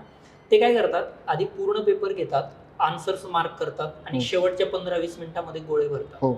काय वाटतं तुला, असं केलं गेलं पाहिजे का काय? तुमचं एक गोष्ट सांगतो, म्हणजे हा एक अनुभव येऊन गेलाय माझ्या आयुष्यात, हा. त्यामुळे एक सांगतो की मी UPSCची प्री दिलेली एकदा, त्यावेळी मी पेपर चेक केल्यानंतर माझा 92 पर्यंत स्कोर येत होता, म्हणजे पेपरमध्ये आपण ज्या खुणा करतो त्याच्यावरनं आणि वेगवेगळ्या क्लासेसच्या बघता 92 आला. आणि त्याच्यानंतर मी जेव्हा बघितलं त्यावेळी 58 ते 60 पर्यंत स्कोर आला आणि त्यावेळी माझ्या लक्षात आलं की आपण जे सर्कल आहे ते खालीवर झालेत सर्कल. आणि त्यावेळी माझं पूर्ण म्हणजे खूपच असं म्हणजे त्रास झाला, मला वाईट वाटलं त्या गोष्टीचं. म्हणून त्याच्यानंतर मी खूप प्रॅक्टिस केलं आणि मग शेवटचे एक 10 ते 12 मिनिटं मी देतो राऊंड करायला. का तर जेव्हा आपण ह्यामध्ये पण एक वेगळी गोष्ट आहे, काही लोक आहेत ते म्हणजे काही मुलं आहेत ती प्रत्येक प्रश्नानंतर सर्कल करतात, तसंही तुम्ही करू शकता. किंवा काही मुलं आहेत ती 10-20 प्रश्नानंतर किंवा 1 पेजेसवर 4 प्रश्न असतात, 4 प्रश्न झाले की 4 गोळे करून घ्यायचे किंवा सर्कल करून घ्यायचे. त्याच्यानंतर काही जण 20-20 प्रश्न घेतात किंवा 10-10 प्रश्न, असंही करून तुम्ही जे आतापर्यंत केले FLTs मध्ये जे केले तेच करा. आता नवीन काही स्ट्रॅटेजी वापरू नका. मी फक्त 10 ते 12 मिनिटं शेवटचे ठेवायचो, ज्यामध्ये 7 मिनिटात 100 गोल होऊन जातात. एवढं माझं म्हणजे टाइम मॅनेजमेंट असायचं आणि तितकं माझं तेवढं ॲक्युरसी मी ठेवलेली की 7 मिनिटात 100 सर्कल होऊन जातं. पण तुम्ही जर केलं असेल अगोदर केलं असेल तर आत्ता करण्यात काय पॉईंट नाही. पण असं करण्यामध्ये पण एक धोका हाच आहे की एक जर सर्कल चुकला तर मग पूर्ण होऊन जातं. त्यामुळे मग 1चं B त्यानंतर 2चं C असं तुम्हाला थोडंसं लक्ष देऊन करावं लागतं. त्यासाठी प्रॅक्टिस पाहिजे. पण जर तुमची आता स्ट्रॅटेजी तुम्ही जी ठरवल्या तीच ठेवा, त्यात बदल करू नका. फक्त मी माझ्याबद्दल सांगितलं की मी असं करायचं शेवटी, पण ह्यात धोका आहे, खरंच धोका आहे ह्यात. तुमचं प्रॅक्टिस असेल तर तुम्ही करू शकता, नाहीतर मग प्रत्येक सर्कल. आणि हे मी असं का करायचो, तर यामध्ये एक लॉजिक होतं की प्रत्येक प्रश्नानंतर सर्कल केल्यानंतर एक म्हणजे विचारांचा ब्रेक व्हायचा, आपण थांबतोय तिथं तेवढा सर्कल पण. मग त्यामुळे परत विचार करण्यात तेवढा वेळ जाण्यापेक्षा मी करायचो की सगळे प्रश्न एकदम सोडवून द्यायचे आणि मग नंतर सर्कल करायचं हळूहळू. पण त्यामध्ये खरंच काळजीपूर्वक करा जर अशी स्ट्रॅटेजी कोणाची असेल तर. बाकीच्यांनी मग सरळ सरळ आपण प्रत्येक प्रश्नानंतर सर्कल केलेला एक नंबर बेस्ट राहील, त्यामध्ये चुका होत नाहीत आणि आपण जेवढं खरंच अभ्यास केलाय किंवा जेवढे सोडवले तेवढं सगळ्याचा बेनिफिट मिळून जातो. यामध्ये थोडासा धोका होऊ शकतो असं. ग्रेट. Yes. म्हणजे तेच आहे की थंब रूल नाही, पण यार अगेन हो, परत thumb rule तिथंच येतं सगळं. प्रॅक्टिस करा भाई, प्रॅक्टिस आधी स्वतः इथं इम्प्लिमेंट करा आणि मग तिथं करा. एक्झाम एन्व्हायरमेंटमध्ये तुम्ही FLT सोडवलेला असणं खूप खूप खूप म्हणजे खूप इम्पॉर्टंट आहे. त्यामध्येच तुमच्या स्ट्रॅटेजी सगळ्या ठरणार आहेत, राऊंड ठरणार आहेत, टाइम मॅनेजमेंट ठरणार आहे, तुम्ही सर्कल कधी करणार, हे प्रत्येक तुमचं घड्याळावर तुमच्या प्रत्येक मिनिटावर तुमचं ठरलेलं असलं पाहिजे, तरच तुम्ही क्लिअर होऊ शकता. कारण ते 2 तास खूप महत्त्वाचे आहेत. कितीही अभ्यास करा, त्या 2 तासात तुम्ही कसं परफॉर्म करताय त्याच्यावर खूप डिपेंड राहणार आहे. आलं लक्षात सर. मग थोडंसं प्रॅक्टिस करा. प्रॅक्टिस जर असेल तरच ते इम्प्लिमेंट करा. त्या दिवशी एक्सपेरिमेंट करू नका की असं करून होऊन जाईल. म्हणजे असा फाजील आत्मविश्वास नका ठेवू, ते नाही होत वर्कआउट. कारण एक्झाम प्रेशर, उन्हाळ्याचे दिवस आहेत, ते सगळ्या सिच्युएशन. यात आणखी एक आता एक कन्सर्न असा आहे तो विवेक, की तुला पण असं झालंय का की सिली मिस्टेक होतात की तू घरी येऊन बघतो आणि यार हा प्रश्न माझा चुकलाच कसा. आता होतात तर किती होतात, किंवा झाल्या तर मग ते अवॉइड कशा करायच्या, किंवा रेंज किती असली पाहिजे, काय वाटतं? ते कधी कधी असं होतं, एका म्हणजे राज्यसेवेच्या माझा एका प्रीमध्ये एक प्रश्न आलेला की महिलांसाठी सरकारने महिलांसाठी इंटरनेटद्वारे की ई म्हणजे इंटरनेट किंवा जे इंटरनेट बेस कोणता प्लॅटफॉर्म तयार केला आहे, आणि खाली महिला ई हार्ट असा एक ऑप्शन होता आणि तेच उत्तर होतं त्याचं. पण मी म्हटलं की एवढं राज्यसेवा सोपं विचारणार नाही, असं पण होऊन जातं. सिली मिस्टेक म्हणजे असं नाही की आपण चुकलोच तिथं. कधी कधी आपणच विचार करतो की आयोग हा एवढा मोठा आणि एवढा सोपं, एवढा महिला येड वर दिलंय पण त्यांनी की इंटरनेट बेस्ड प्लॅटफॉर्म तयार करण्यात आला, पोर्टल एक आहे. आणि मग त्याच्यानंतर तिसरा ऑप्शन होता महिला ई हार्ट, आणि मी वेगळाच ऑप्शन दिला की मला वाटते काहीतरी दुसरा एक ऑप्शन होता, तो मी टिक करून आलो. आणि नंतर घरी आल्यानंतर म्हटलं की अरे हा महिला ई हार्ट हा इतका सोपा प्रश्न चुकला कसा. म्हणजे याला सिली मिस्टेक तुम्ही म्हणू शकता, पण असं पण होतं की आपला खूपच अभ्यास झालाय आणि असं वाटतं की आयोग एवढा सोपा प्रश्न विचारणार नाही, महिला ई हार्ट सगळेच महिला ई हार्ट लिहितील, मी कशाला लिहू. मग मी एक टाकतो किंवा 2 ऑप्शन टाकतो, मग आपलं बरोबर आहे ना. असं काय नाही, जेव्हा तिथं त्या सिच्युएशनला जे वाटतं ते आन्सर लिहिणं गरजेचं आहे. त्याला सिली मिस्टेक म्हणता येणार नाही, पण अशा सिली मिस्टेक होऊन देऊ नका. कारण तिथंच माझे 3.5 मार्क्सने तिथं त्यावेळी गेलेली माझी ती प्री. त्यावेळी जर तो प्रश्न बरोबर आला असता आणि अजून एक प्रश्न बरोबर आला असता तर मी क्लिअर केलो असतो. पण इतका सोपा प्रश्न की वरती लिहिले इंटरनेट बेस्ड पोर्टल कोणतं आहे, तरी पण मी महिला याकडे दुर्लक्ष करतोय, त्यावेळी मग थोडंसं वाईट वाटतं. त्यामुळे सिली मिस्टेक जितक्या शक्य तितक्या अवॉइड करणं, परत एकदा त्याकडेच आपण जातो. टेस्टची प्रॅक्टिस करणं गरजेचं आहे, त्यामध्ये आपण सिली मिस्टेक कशा अवॉइड करता येईल त्याच्यावर फोकस करतो असं. आणि ते ओव्हर थिंकिंग पण नका करू जास्त की आयोग आहे काहीतरी भव्य दिव्य आयोग आहे. म्हणजे अगेन मी पण त्या फेज मधून गेले. विवेक डायरेक्ट एक्झाम्पलच दिलं की आता जी 1-2 वर्षापूर्वीची गोष्ट. सो सांगायचा मुद्दा कसा आहे की असं नका समजू की आयोग एवढा भारी आहे आणि मग आयोग हे अशा टाईपचे क्वेश्चन्स कसे विचारेल, काय तर. सो प्लीज याच्या मागे तुम्ही हे असं एक नका करू. बरोबर. येस. चलो मग आता एक याच्यामध्ये आता चलो विवेक, आपण आता सगळंच बोललो की नंबर ऑफ अटेम्प्ट किती ठेवायचा, राऊंड सिस्टीम कशी करायची, सिली मिस्टेक कशा करायच्या, एवढं बारीक गोळे कसे भरायचे ते पण आपण पाहिले. पण यार आता काही स्टुडंटचा असा एक अप्रोच असतो की सर आम्ही आतापर्यंत जे केलंय तेच करतो, जरी स्कोर येत नसला की माझा स्कोर 80-90 मध्येच येतोय आणि स्कोर नाही येते, आणि आता नवीन स्ट्रॅटेजी फॉलो करायची. तुला काय वाटतं की आता ह्या स्टेजला एकदम रिजिड राहिलेलं चांगलं का थोडंसं फ्लेक्झिबल अप्रोच बरा राहील? काय मला वाटतं सर, एक आता जर तुम्हाला खरंच आता तसा प्रॉब्लेम येत असेल तर याच 2 दिवसामध्ये एखादा FLT मध्ये नवीन प्रयोग करून बघा, पण त्याच्यानंतर नाही. म्हणजे तुम्हाला वेळच नाही ह्या संडेपर्यंत, म्हणजे आता 2 दिवस राहिले, त्यामध्ये तुम्ही जर केलं तर फ्लेक्झिबिलिटीसाठी किंवा एक नवीन काहीतरी प्रयोग म्हणून केला तर FLT मध्ये चालेल, आणि तो सक्सेस झाला तर बेस्टच आहे. पण नाही झाला तर तुम्ही परत निराश होऊ नका, आहे ती स्ट्रॅटेजी ठेवा. कारण यामध्ये चेंज करून 20 दिवसामध्ये नवीन काहीतरी करतो असं जर होत असतं तर मग सगळ्यांनीच 1च महिना अभ्यास करून प्री काढली असते, असं होणार पण नाही. त्यामुळे आत्ता सध्या तेच ठेवा, पण त्याच्यानंतर जर प्री झाल्यानंतर नेक्स्ट अटेम्प्टसाठी आपण काय करू शकतो ते मग प्री झाल्यानंतरच्या स्कोरवरून आपण डिपेंड आहे, ते बदल करायचे तर नंतर करू शकतो. पण आता सध्या तितका वेळ राहिलेला नाही आपल्याकडे, खूप कमी वेळ. रेंज बघा एकदा तुमची मार्कांची कशी येते. जर 100+ येत असेल तर मला नाही वाटत त्या एक्सपेरिमेंट काही गरजच नाही. 100च्या आत आपण जर खेळत असू, म्हणजे हाच माझा पुढचा प्रश्न तेच विचारायचा आहे की काय होतं, काही जण एका ठराविक रेंज मध्ये अडकून पडले की कट ऑफ असतो या इथं आणि त्यांचा स्कोर या इथंच कुठेतरी खेळत असतो. 2-4 प्रश्न जर बरोबर. गेले ते, मग तुला काय वाटतं की मग हे जम्प करण्यासाठी, की तुझं पण आता 1-2 हो, वेळा हो, असंच झालेलं दोनदा आहे की झालं. 2 मार्काने 3 Yes. मार्काने काही प्री मिस झालेलं हो. आहे. तू काय केलं मग असं ते जम्प करण्यासाठी? मी एक सांगेल की माझं पण तसंच झालेलं आहे. 16.5 एकदा आलेला कट ऑफ आणि 103 माझा स्कोर होता. त्यामुळे मी 101 ते 110 या दरम्यानच मी राहायचो नेहमी.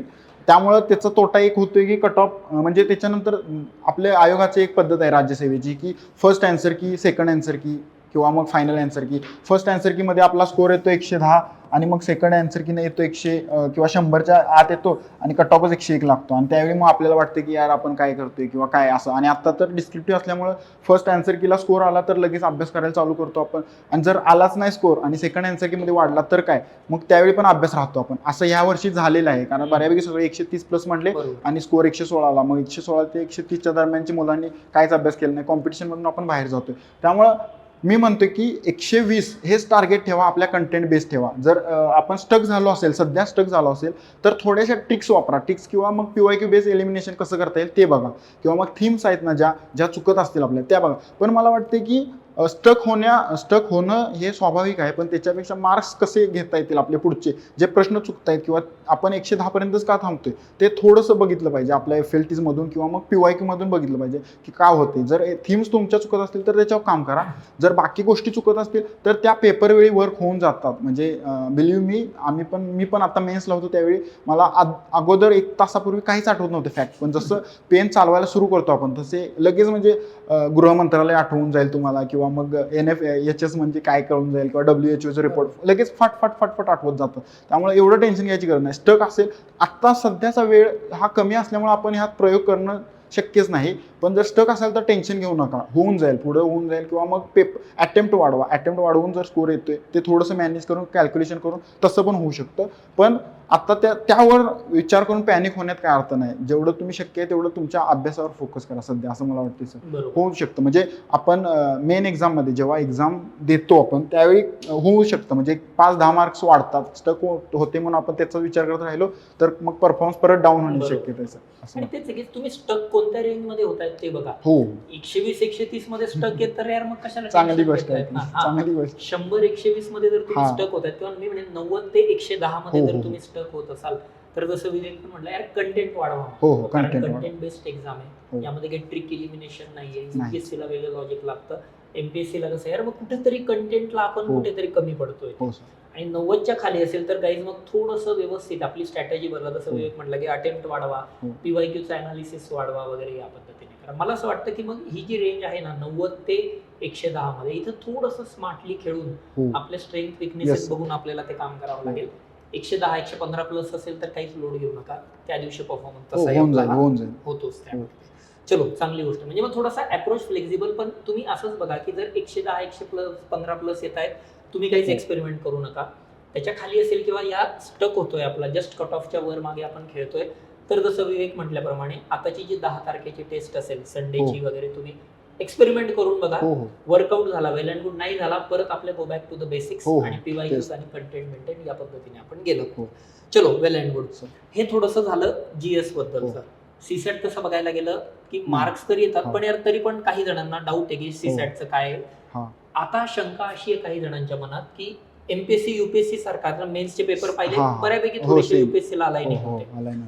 तर मग त्यांचं म्हणणं असं आहे की आता MPSCचा सीसॅट पण UPSC सारखा येईल का, किंवा सीसॅट साठी वेगळं काय करायचं, तू काय करतो बाबा, किंवा याला काय सांग? मला वाटते म्हणजे आता आयोगाचं काय आहे माहित नाही, म्हणजे त्यांच्या मनात काय असेल त्याच्याबद्दल आपण जाणू शकत नाही. पण जर UPSC मध्ये वेगळा पॅटर्न आहे, म्हणजे त्यात 27 हे पॅसेज येतात, पण राज्यसेवेमध्ये 50-55 पर्यंत पॅसेजेस येतात. त्यातले डिसिजन मेकिंगचे 5 प्रश्न आहेत, ते तर आपल्या हातचेच आहेत. म्हणजे 12.5 पैकी किमान 10 प्लस मार्क्स पाहिजे तिथं, ते घेतले 10 प्लस. आणि राहिलेले जे पॅसेज आहेत त्यामध्ये फक्त पॅसेज सोडवले तरी आपण क्लिअर होते. माझा तर यावेळी 164 स्कोर आलेला आहे सीसॅटला. त्यामुळे काहीच गरज नाही. आणि मॅथ्स पण आपण बेसिक मॅथ्स असेल तरी बस आहे. म्हणजे सिरीज असतील किंवा मग आकृत्यांचे प्रतिबिंब असेल, प्रतिबिंबावर एवढा प्रश्न येत नाही. पण सिरीजमध्ये असेल तर, किंवा ऑड मॅन आउट असेल, किंवा मग सरासरीवर जास्त प्रश्न येत आहेत सध्या, किंवा असं मग ॲव्हरेज म्हणा, किंवा सिम्पल इंटरेस्ट वगैरे ह्यावर प्रश्न येतात. त्यामुळं एवढं म्हणजे सीसॅटला, राज्यसेवेच्या सीसॅटला इतकं डोक्यावर घ्यायची म्हणजे गरजच नाही. पॅसेज जरी गणितात तुम्ही वीक असाल तरी पण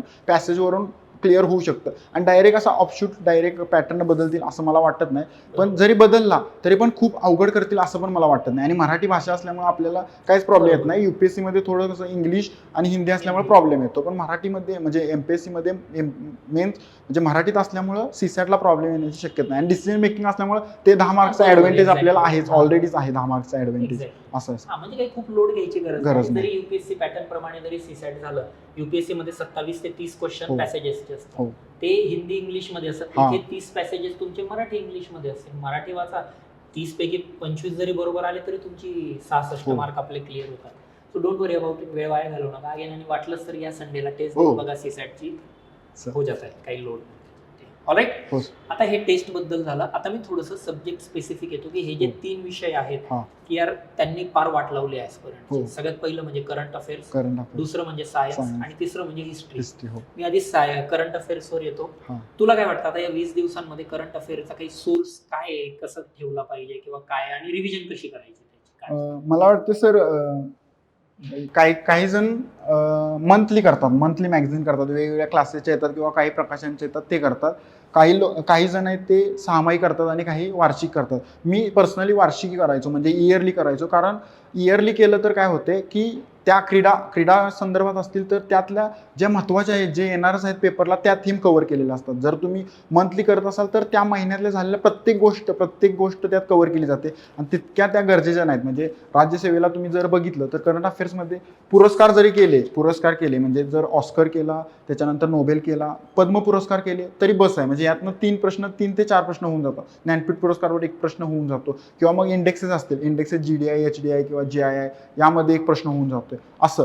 किंवा मग एखाद्या व्यक्तिविशेषवर खूप राज्यसेवेचा फोकस आहे. व्यक्तिविशेष असेल, मग त्या नियुक्त्या असतील, निधन वार्ता असेल किंवा मग एखादी व्यक्ती आहे तिनं काहीतरी चांगले अचिव्हमेंट केली असेल तर त्यावर प्रश्न आहे. किंवा एखादी व्यक्ती खूपच महत्त्वाची आहे आणि तर निधन वार्ता असेल, म्हणजे डॉक्टर स्वामीनाथन यांची जेव्हा डेथ झाली त्याच्यानंतर आलेला प्रश्न असेल, म्हणजे आपण गेस करू शकतो की कशावर प्रश्न येईल आणि त्यावर फोकस करायला पाहिजे. पण दररोज वाचणं, म्हणजे जसं आपण UPSCसाठी करंट अफेअर्स दररोज वाचतो किंवा मॅपिंग करतो, इतकं डीपमध्ये राज्यसेवा कधीच जात नाही. त्यांचं ठरलेला पॅटर्न आहे. पुरस्कारांवर प्रश्न टाकतील, ते इंडेक्सवर प्रश्न टाकतील, त्याच्यानंतर मग निधन वार्ता किंवा मग व्यक्तिविशेषावर प्रश्न टाकतील. त्यामुळे मला वाटते आत्ता सध्या तुम्ही काहीच केलं नसेल तर इयरली घ्या, कोणत्याही प्रकाशनाचं घ्या, सगळे कव्हर करतात महत्त्वाचे. त्यातले इयरली घ्या, ते इयरली वाचा आणि वाचून जेवढ्या महत्त्वाच्या वाटतील टॉपिक तेवढे लगेच हायलाईट करा. आणि इयरली वाचलं तरी बास आहे मला असं वाटते सर, की जास्त आपल्याला त्याच्यावर फोकस करून डेली रिव्हिजन वगैरे अशी काय करायची गरज नाही वाटणार सर. हो सर. सो काही खूप बाऊ करू नका. 15 क्वेश्चन येतात हो. करंट अफेअर्सचे. आणि अगेन मी म्हणतो युटोपियन टार्गेट ठेवू नका. नाही, 12 सर. बरोबर आले पाहिजे, नाही. 11 बरोबर आले पाहिजे. ते पण सांगेल सर मी की हा. 15 पैकी 7 ते 8 बरोबर आले ना तरी खूप झाले आणि ते येतात सगळ्यांचे बरोबर. करंट अफेअरची अजून एक गोष्ट आहे की जे सगळ्यांना येतात ते सगळ्यांनाच येतात आणि जे कोणाला येत नाही ते कोणालाच येत नाहीत. त्यामुळे तुम्ही असं नवीन काहीतरी करून काय कराल, म्हणजे ज्याने सगळं वाचलंय त्याला पण 8च प्रश्न येतील आणि बरोबर. तुम्ही न वाचता पण 8 ते 9 पर्यंत जाऊ शकता. म्हणजे एवढं माझ्या अनुभवानुसार तरी असं आहे. त्यामुळे खूप ते बाऊ करण्यात काय पॉईंट नाही. त्यापेक्षा आपले स्ट्रॉंग सब्जेक्ट चांगले करण्यात म्हणजे खरंच ते तेच मॅटर. अगेन युटोपियन टार्गेट ठेवू नका. हो. 150 प्लस, करंट मध्ये 12-15. काय करायचंय ना तुम्हाला, 15च्या 15 बरोबर आणा. नाही. बाकीच्या स्टॅटिक विषय हो. खेळा ना हो, त्यामध्ये. सर. आणि करंट अफेअर असा विषय स्काय इज द लिमिट. हो. बघायला गेलं काही प्रश्न ते कोणालाच येणार नाहीत आणि काही प्रश्न एवढे सोपे आहेत, तुम्ही उद्या जरी अटेंड केले तरी 4 हो, प्रश्न तुम्हाला हो. देता येतील. सो बाकीचे जे 3 विषय आहेत त्याच्यावर फोकस करा. आणि विवेकने सांगितल्याप्रमाणे की ते हायलाइटेड एरियाज बघा, व्यक्तिविशेष highlighted, म्हणा yes. किंवा इंडेक्स म्हणा किंवा काय, तर याच्यावर व्यवस्थित फोकस करा. कुठलं पण मार्केटमधलं किंवा कसले आपलं हो. उचला तुम्ही इयरली कंपायलेशन, हो. त्यातले फक्त तेवढा कॉलम बघून घ्या. Yes sir. ट्रस्ट मी त्याच्यावरचे डन. त्यासाठी परत एकदा PYQ थीमच बघा, बरोबर. त्यातच लिहिलेलं आहे सगळं. PYQ हेच आपल्यासाठी आता संविधान झालंय, त्यातच बरोबर. बघा, तेच करा. तेवढ्यामध्येच त्याच थीम परत परत रिपीट होत आहेत. एवढं सोपं म्हणजे आहे. करंट अफेअर्स तरी आपण गेस करू शकतो इतकंपर्यंत आहे. 4-5 प्रश्न खूपच वाईल्ड येतात, ते कोणाला सुटत नाही. पण त्याच्यावरून आपण असं करंट अफेअर्स हे खूपच अवघड आहे असं करण्यात काय पॉईंट नाही असं मला बरोबर. वाटतं. ग्रेट. आणि आता करंट अफेअरचं तर हे झालं. आता पुढचं मेजर टेरर असतं मुलांसाठी ते म्हणजे की सायन्स. सायन्स काय वाटतं तुला सायन्सचं आता काय केलं गेलं? आता सध्या तुमच्याकडे लुसेंट असेल तर ते लुसेंट बेस्ट आहे, म्हणजे तेवढंच एक 10-15 पानं प्रत्येकाची, तर आता करू शकता सायन्स. पण परत एकदा मी तेच सांगेल, सायन्सचं तर जर तुमचं 11-12 सायन्स बेस असेल तर जास्त टेन्शन घ्यायची गरज नाही. त्यामध्ये परत एकदा 20 पैकी तुमचे 10 ते 12 प्रश्न होऊन जातात. नाही तर मग लुसेंटचं पुस्तक, लुसेंटचं सायन्स आहे ते घ्या तुम्ही. त्यामधलं पण जे मेन टॉपिक आहेत, परत एकदा PYQ बघायचं तेच. इलेक्ट्रिसिटीमधलं प्रश्न येत आहेत, साऊंडवर प्रश्न येतात, लाईटवर तर दरवर्षी प्रश्न येतोय, साऊंडवर प्रश्न येतोय, तेवढेच करा. इलेक्ट्रोमॅग्नेटिझम एखादा प्रश्न येतोय करा, बाकी खूपच डीप जाण्याची गरज नाही. बायोलॉजीमध्ये काही प्रश्न येतो, पण परत एकदा काही मुलं फक्त बायोलॉजीच करा आणि त्याच्यावर फोकस करा. कधी कधी तर असे बायोलॉजी प्रश्न येतात ते आपण सायन्समध्ये कधीच वाचलेले नाहीत, असे पण प्रश्न. मग त्या थीम कव्हर करण्यात काही पॉईंट नाही. तुम्ही जर आतापर्यंत केलं नसेल सायन्स तर फक्त लुसेंटचं वाचा थोडंसं, किंवा मग एखादी नोट्स वगैरे जी क्रिस्प असेल त्या नोट्स वाचा. पण नवीन असं काही करू नका की पूर्ण मी 10वी-12वी किंवा मग 8वी-9वीची पुस्तकं वाचतो. आता वेळ नाही आपल्याकडे राहिला. तो PYQ बघा, त्यापेक्षा PYQ मधून पण काही थीम होऊन जातील आणि इतकं पण त्याला पण बाव करण्याची गरज नाही. 10 ते 12, 20 पैकी 12 प्रश्न बरोबर आले तरी खूप झाले, म्हणजे काहीच गरज नाही त्याच्यावर टेन्शन घ्यायची की 17-18 बरोबर यायला पाहिजे. एवढं सोपं नाही. राज्यसेवेचं सायन्स खरंच एक वेगळी गोष्ट आहे, म्हणजे ते एक वेगळंच हे आहे. त्यामुळे ते इतकं सोपं राहिलं नाही राज्यसेवेचं. एक्झॅक्टली. सो पॅनिक होऊ नका, कोर विषय तर ते. आणि तसंच एक पॅनिक यार तयार करतो तो म्हणजे हिस्ट्री. हिस्ट्रीमध्ये पण काय, कारण खूप वास्ट आहे. एन्शियंट, मेडायवल, मॉडर्न, समाज सुधारक, काय कोणत्या याच्यावर जास्त फोकस केला गेला पाहिजे किंवा काय वाटतं तुला? मला वाटतं सर, जेव्हा आपण PYQ बघतोय ना त्यावेळी एन्शियंट आणि मेडिवल ह्यामध्ये एक प्रश्न येतोय, किंवा कधीतरी मेडिवलवर 2 किंवा मग एन्शियंटवर 2, असं एक दोन प्रश्न येतात आणि ते खूप सोपे आहेत. तुम्ही जर बघितलं तर खूपच सोपे प्रश्न येतात, इतके पण अवघड प्रश्न येत नाहीत. मॉडर्नवर प्रश्न येतात. आणि जेव्हा म्हणतो आपण की महाराष्ट्राच्या इतिहासावर खूप प्रश्न येतील असं काही नाही. 4 ते 5 प्रश्न येत आहेत, पण बाकीचे जे 6 ते 7 प्रश्न येत आहेत मॉडर्न हिस्ट्रीवर येतात, ते स्पेक्ट्रममधनं, किंवा मग तुम्ही जे समाधान महाजन सरांचं पुस्तक वाचत असाल मराठीमधून तर त्यातून कव्हर होणं खूप सोपं आहे, म्हणजे होत आहेत कव्हर. आणि ते 6-7 जरी बरोबर आले मॉडर्न इंडियाचे तरी बस आहेत. आणि इकडे 5 आहेत, त्यापैकी 3 ते 4 बरोबर आले तरी 10 प्रश्न, 15 पैकी 10 ते 12 प्रश्न होऊन जातात. आणि एन्शियंट मेडिवलचे सोपे येतात प्रश्न, एवढे अवघड येत नाहीत, डीपमध्ये जात नाहीत ते. म्हणजे आत्तापर्यंत पाहता तर एन्शियंट मेडिवलमध्ये डीप गेलेलेच नाहीत ते कधी. त्यामुळे ते 1-2 प्रश्न, म्हणजे 10 ते 12 प्रश्न येणं काय अवघड नाही. त्यातल्या त्यात थीम परत एकदा बघा, म्हणजे ब्राह्मणेतर चळवळीवर प्रश्न येतोय, दरवर्षी येतोय तर येतोयच बाबा. मग त्यातल्या त्यात महात्मा फुले असतील किंवा मग राजे शाहू महाराज असतील त्यांच्यावर प्रश्न येतोय, तर तेच टॉपिक परत करणं, म्हणजे 20 दिवस राहिले त्यामध्ये ते करणं गरजेचं आहे. असं तेवढं सर केलं तरी बस होते. पण तेच आहे की एन्शियंट मेडायवलचा आवाका खूप मोठा आहे आणि क्वेश्चन्स एकदम बेसिक आहेत. हो, जर वाचलं नसेल तर मी सांगतो सोडून द्या. आता खूप मोठं आहे, म्हणजे कुठून वाचणार तुम्ही, अश्मयुगापासून तर अगदी औरंगजेबापर्यंत. म्हणजे ते नेव्हर एंडिंग प्रोसेस आहे. That is like huge. जे UPSC करतात त्यांना माहिती आहे की ते प्रचंड. तिकडे वेटेज जास्त आहे, इकडे नाहीये. सो तुम्ही मॉडर्नवर विशेष फोकस करा, बऱ्यापैकी गोष्टी डील होईल. चलो मग ह्या 3 विषयांबद्दल पण आपण जरा सविस्तर बोललेलो आहे ते. आता ह्या सगळ्या गोष्टींवर आय होप आता जी काही बेसिक आपले जे डिस्कशन होते ते केले बरं का, की शेवटच्या 20 दिवसात काय काय स्ट्रॅटेजी असली पाहिजे, PYQचं अनालिसिस कसं करायचं, किती इम्पॉर्टंट आहेत, फुल लेंथ टेस्ट किती द्यायच्या, कशा द्यायच्या, राऊंड कसे वापरायचे, 50-50 मध्ये काय करायचं, CSATचं काय करायचं, करंट अफेअर्स, सायन्स, हिस्ट्री, या सर्व गोष्टींवर चर्चा झाली. आता एक कॉमन जनरल क्वेरी अशी पण आहे, ही स्पेसिफिक क्वेरी आहे बरं का, मे बी तू पण याचा काय फेस करत असशील, ते ज्यांनी आता जस्ट राज्यसेवेची मेन्स दिली त्यांनी काय करायचं? नाही, मला एक गोष्ट सांगावी वाटेल की आपण ऑलरेडी प्री क्लिअर केल्या, म्हणजे 116 प्लस स्कोर आपण घेतलेलाच आहे याचा अर्थ. आणि मेन्स दिल्या, मेन्समध्ये आपण असं नाही की काहीच न करता गेलोय, मेन्समध्ये आपण कंटेंट केलं आहे, याचा अर्थ आपण रिव्हिजन केलेली आहे. त्यामुळे आत्ता आपल्याकडे 20 दिवस आहेत, त्यामध्ये आपण ऑलरेडी PYQ वगैरे बघितलेले आहेत, म्हणूनच आपल्याला 116 प्लस स्कोर आला आहे. त्यामुळे त्याच थीम परत रिपीट करून हा अटेम्प्ट पण कसा क्लिअर करता येईल, कारण यामध्ये या वर्षीच्या जागा कमी असून आहेत आणि सांगता येत नाही. म्हणजे डिस्क्रिप्टिव्हचा आपल्याला स्कोर जजेस करता येत नाही, ऑब्जेक्टिव्हचा आपल्याला अँसर कीनुसार स्कोर करता येतो की आपण इन आहे की आउट आहे, पण डिस्क्रिप्टिव्हमध्ये सांगता येत नाही. तरी पण आपण आत्ताचे 20 दिवस कसे जास्तीत जास्त वापरता येतील, म्हणजे आता मेन्स दिली म्हणून आपण निवांत होऊन जाण्यात काय पॉईंटच नाही. 1 महिना थोडंसं आपण म्हणजे आपल्या लिमिट पुश करून आपल्याला जितकं जास्तीत जास्त करता येईल तेवढं करावं. आणि मेन्स दिल्या याचा अर्थ आपण पात्रच आहे ऑलरेडी प्री काढण्यासाठी. त्यामुळे प्रीचा आधी जे केलंय तेच परत एकदा, म्हणजे थीम असतील आपल्या त्या नोट्स परत प्रीच्या काढा आणि परत त्या पूर्णपणे वाचून परत मेन्सला कसा स्कोर 120 प्लस काढता येईल तेवढं लक्षात घ्या. पण स्किप मात्र करू नका, स्किप करू नका. कारण कसं आहे, तुम्ही आता ऑलरेडी मेन्स दिलेली आहे बरोबर, आणि प्री आता झाली होती नोव्हेंबरमध्ये, 4 महिन्यात काय विसरतायत ना तुम्ही त्यात, बरोबर. आणि थोडंसं माझं म्हणणं असेल, मी बऱ्याच वेळा सेशनमध्ये पण सांगतो, तो परफॉर्मन्स ॲरोगन्स असू दे. की ठीक आहे बाहेर तुम्ही हंबल आहेत, नम्र आहेत वगैरे ठीक आहे, पण जेव्हा तुम्ही त्या फील्डवर उतरता, जेव्हा पेपर हातामध्ये असतो, हो इस फील्ड का बाप मैं हूं. म्हणजे मग या ॲटिट्यूडने उतरा हो आणि होऊन जातं यार. काय स्किप वगैरे ते अजिबातच करू नका, माझं इथेच म्हणणं आहे. हो कारण या वेळेच्या जागा पण चांगल्या म्हणतायत हो. आणि आपल्याला आता मेन्सचे पेपर पण माहिती आहेत की कशा पद्धतीचे विचारले जातात, काय वेल डिरेक्शनने आपल्याला अभ्यास जाईल. सो जर मेन्स आपण दिली असेल, मी तर म्हणेल की तुम्ही 31ला डेफिनेटली अपेअर झालाच पाहिजे. अशीच एक आणखी एक कॅटेगरी आहे स्टुडंट्सची. सर. आता त्यांच्या डोक्यात हे पण आहे की शेवटचे अगेन 15-20 दिवस आहेत, युपीएससी आणि एमपीएससी सोबत करायचं का. आता तू दोन्ही ऍस्पिरंट हो, राहील, तू सांग बाबा काय करायचं कसं. मला वाटते की तुम्ही म्हणजे युपीएससी करत असाल तर युपीएससीवर फोकस करा. राज्यसेवा निघते काही स्पेसिफिक टॉपिक आहेत तेवढे जरी केले आणि युपीएससीला जो ऑलरेडी आपण केलेला कंटेंट आहे तो जरी चांगला असेल तरी युपीएससी केल्यानंतर राज्यसेवा निघते, त्यामुळे असं काही प्रॉब्लेम नाही. पण तुम्ही जर राज्यसेवाच टार्गेट करत असाल तर परत एकदा तीच म्हणजे राज्यसेवा करत असाल तर राज्यसेवेवरच फोकस करा. युपीएससी द्या, त्यामध्ये कव्हर होतं म्हणजे जेवढं आपण केले ते दोन्हीकडे थोडंफार प्रमाणात सेमच आहे, म्हणजे ओव्हरलॅपच होणारा सिलेबस आहे. असं वेगळंच असं काही विचारत असं नाही, फक्त एवढंच की तुम्हाला प्रश्नांची जाण असली पाहिजे की प्रश्न कशा पद्धतीचे विचारले जातात, म्हणजे राज्यसेवेला कसे विचारतात आणि तिकडं कसे विचारतात. इकडं जरी फॅक्च्युअल म्हटलं तरी पण कसे प्रश्न म्हणजे कन्सेप्च्युअल किती आपल्याला गरजेचं आहे. कारण मागच्या वेळेचे भूगोलचे प्रश्न पाहता तुमच्या लक्षात आले असेल की काही प्रमाणात युपीएससीचं राज्यसेवेनं बऱ्यापैकी युपीएससीचे प्रश्न किंवा त्या पद्धतीनं घेण्याचा प्रयत्न केला.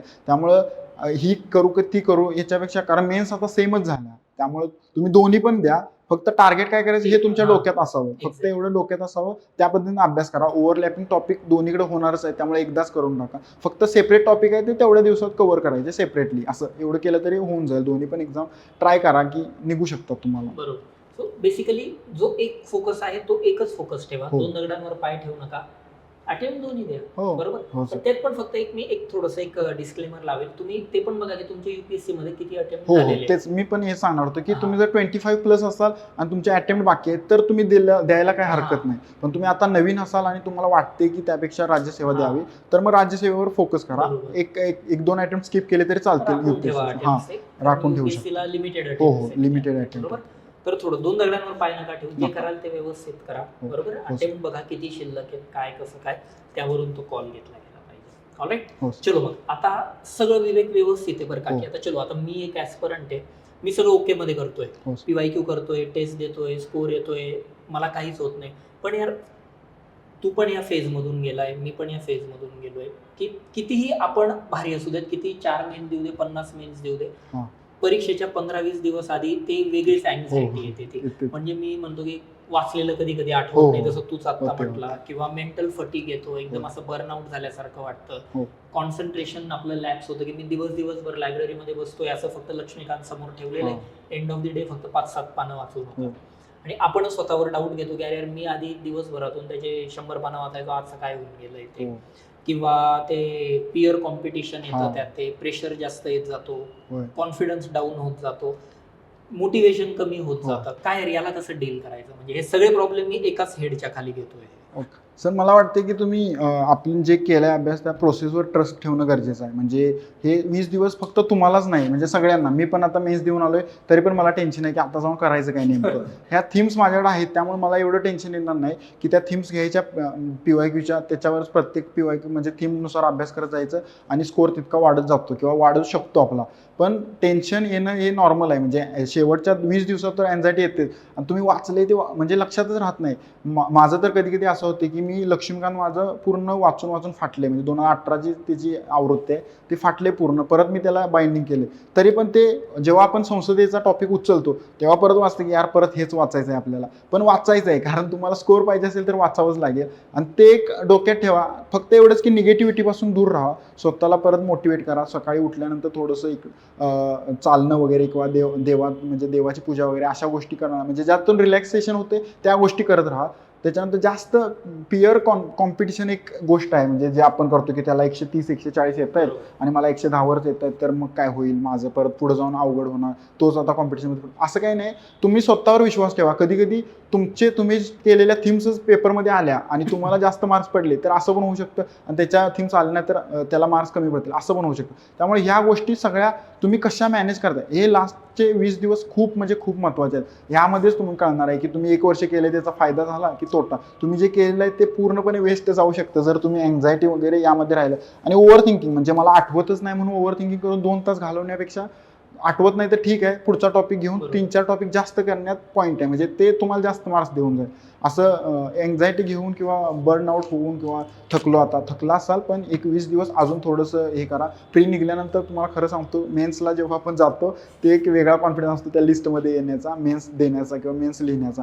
त्यामुळे त्यावेळी परत तुम्ही रिफ्रेश होऊन परत एकदा कॉन्फिडन्स बूस्ट करून अभ्यास करणार. त्यामुळे प्रीपर्यंत म्हणजे 31 तारखेपर्यंत काही होऊ दे, करत राहायचं म्हणजे प्रोसेस. सकाळी उठायचं तेच असू दे, तेच वाचत असेल तरी पण तेच करा, त्याशिवाय पर्यायच नाही. स्ट्रॉंग सब्जेक्ट अजून स्ट्रॉंग कसे होतील, वीक सब्जेक्ट आहे त्याच्याकडे आता जास्त लक्ष देऊ नका. त्याच थीम फक्त थोड्याशा जास्त कशा करता येतील तेवढं बघा. बाकी टेन्शन घेण्याची खरंच गरज नाही. सगळ्यांनाच टेन्शन आहे, मला पण टेन्शन आहे. फक्त बरोबर. तुम्ही त्याला कसं टॅकल करून परफॉर्मन्स कसं करता हे लक्षात ठेवा. एवढं मला वाटतं बरोबर सर. आहे. आणि कसं आहे की तुम्हाला जे वाटतंय ना की त्याचा जास्त बाऊ करू नका. हो, मला हो. झोप लागत नाही, अरे कोणालाच झोप लागत कोणालाच नाही. तुम्ही नाही. यार वर्ष वाया घालवले. आता विवेक म्हणतोय 18 पासून लक्ष्मीकांत वाचतोय. हो सर. आपण 2026 मध्ये बोलतोय, चिंध्या झाल्या आहेत त्या हो, लक्ष्मीकांतच्या. कोणाला झोप लागणार आहे ना.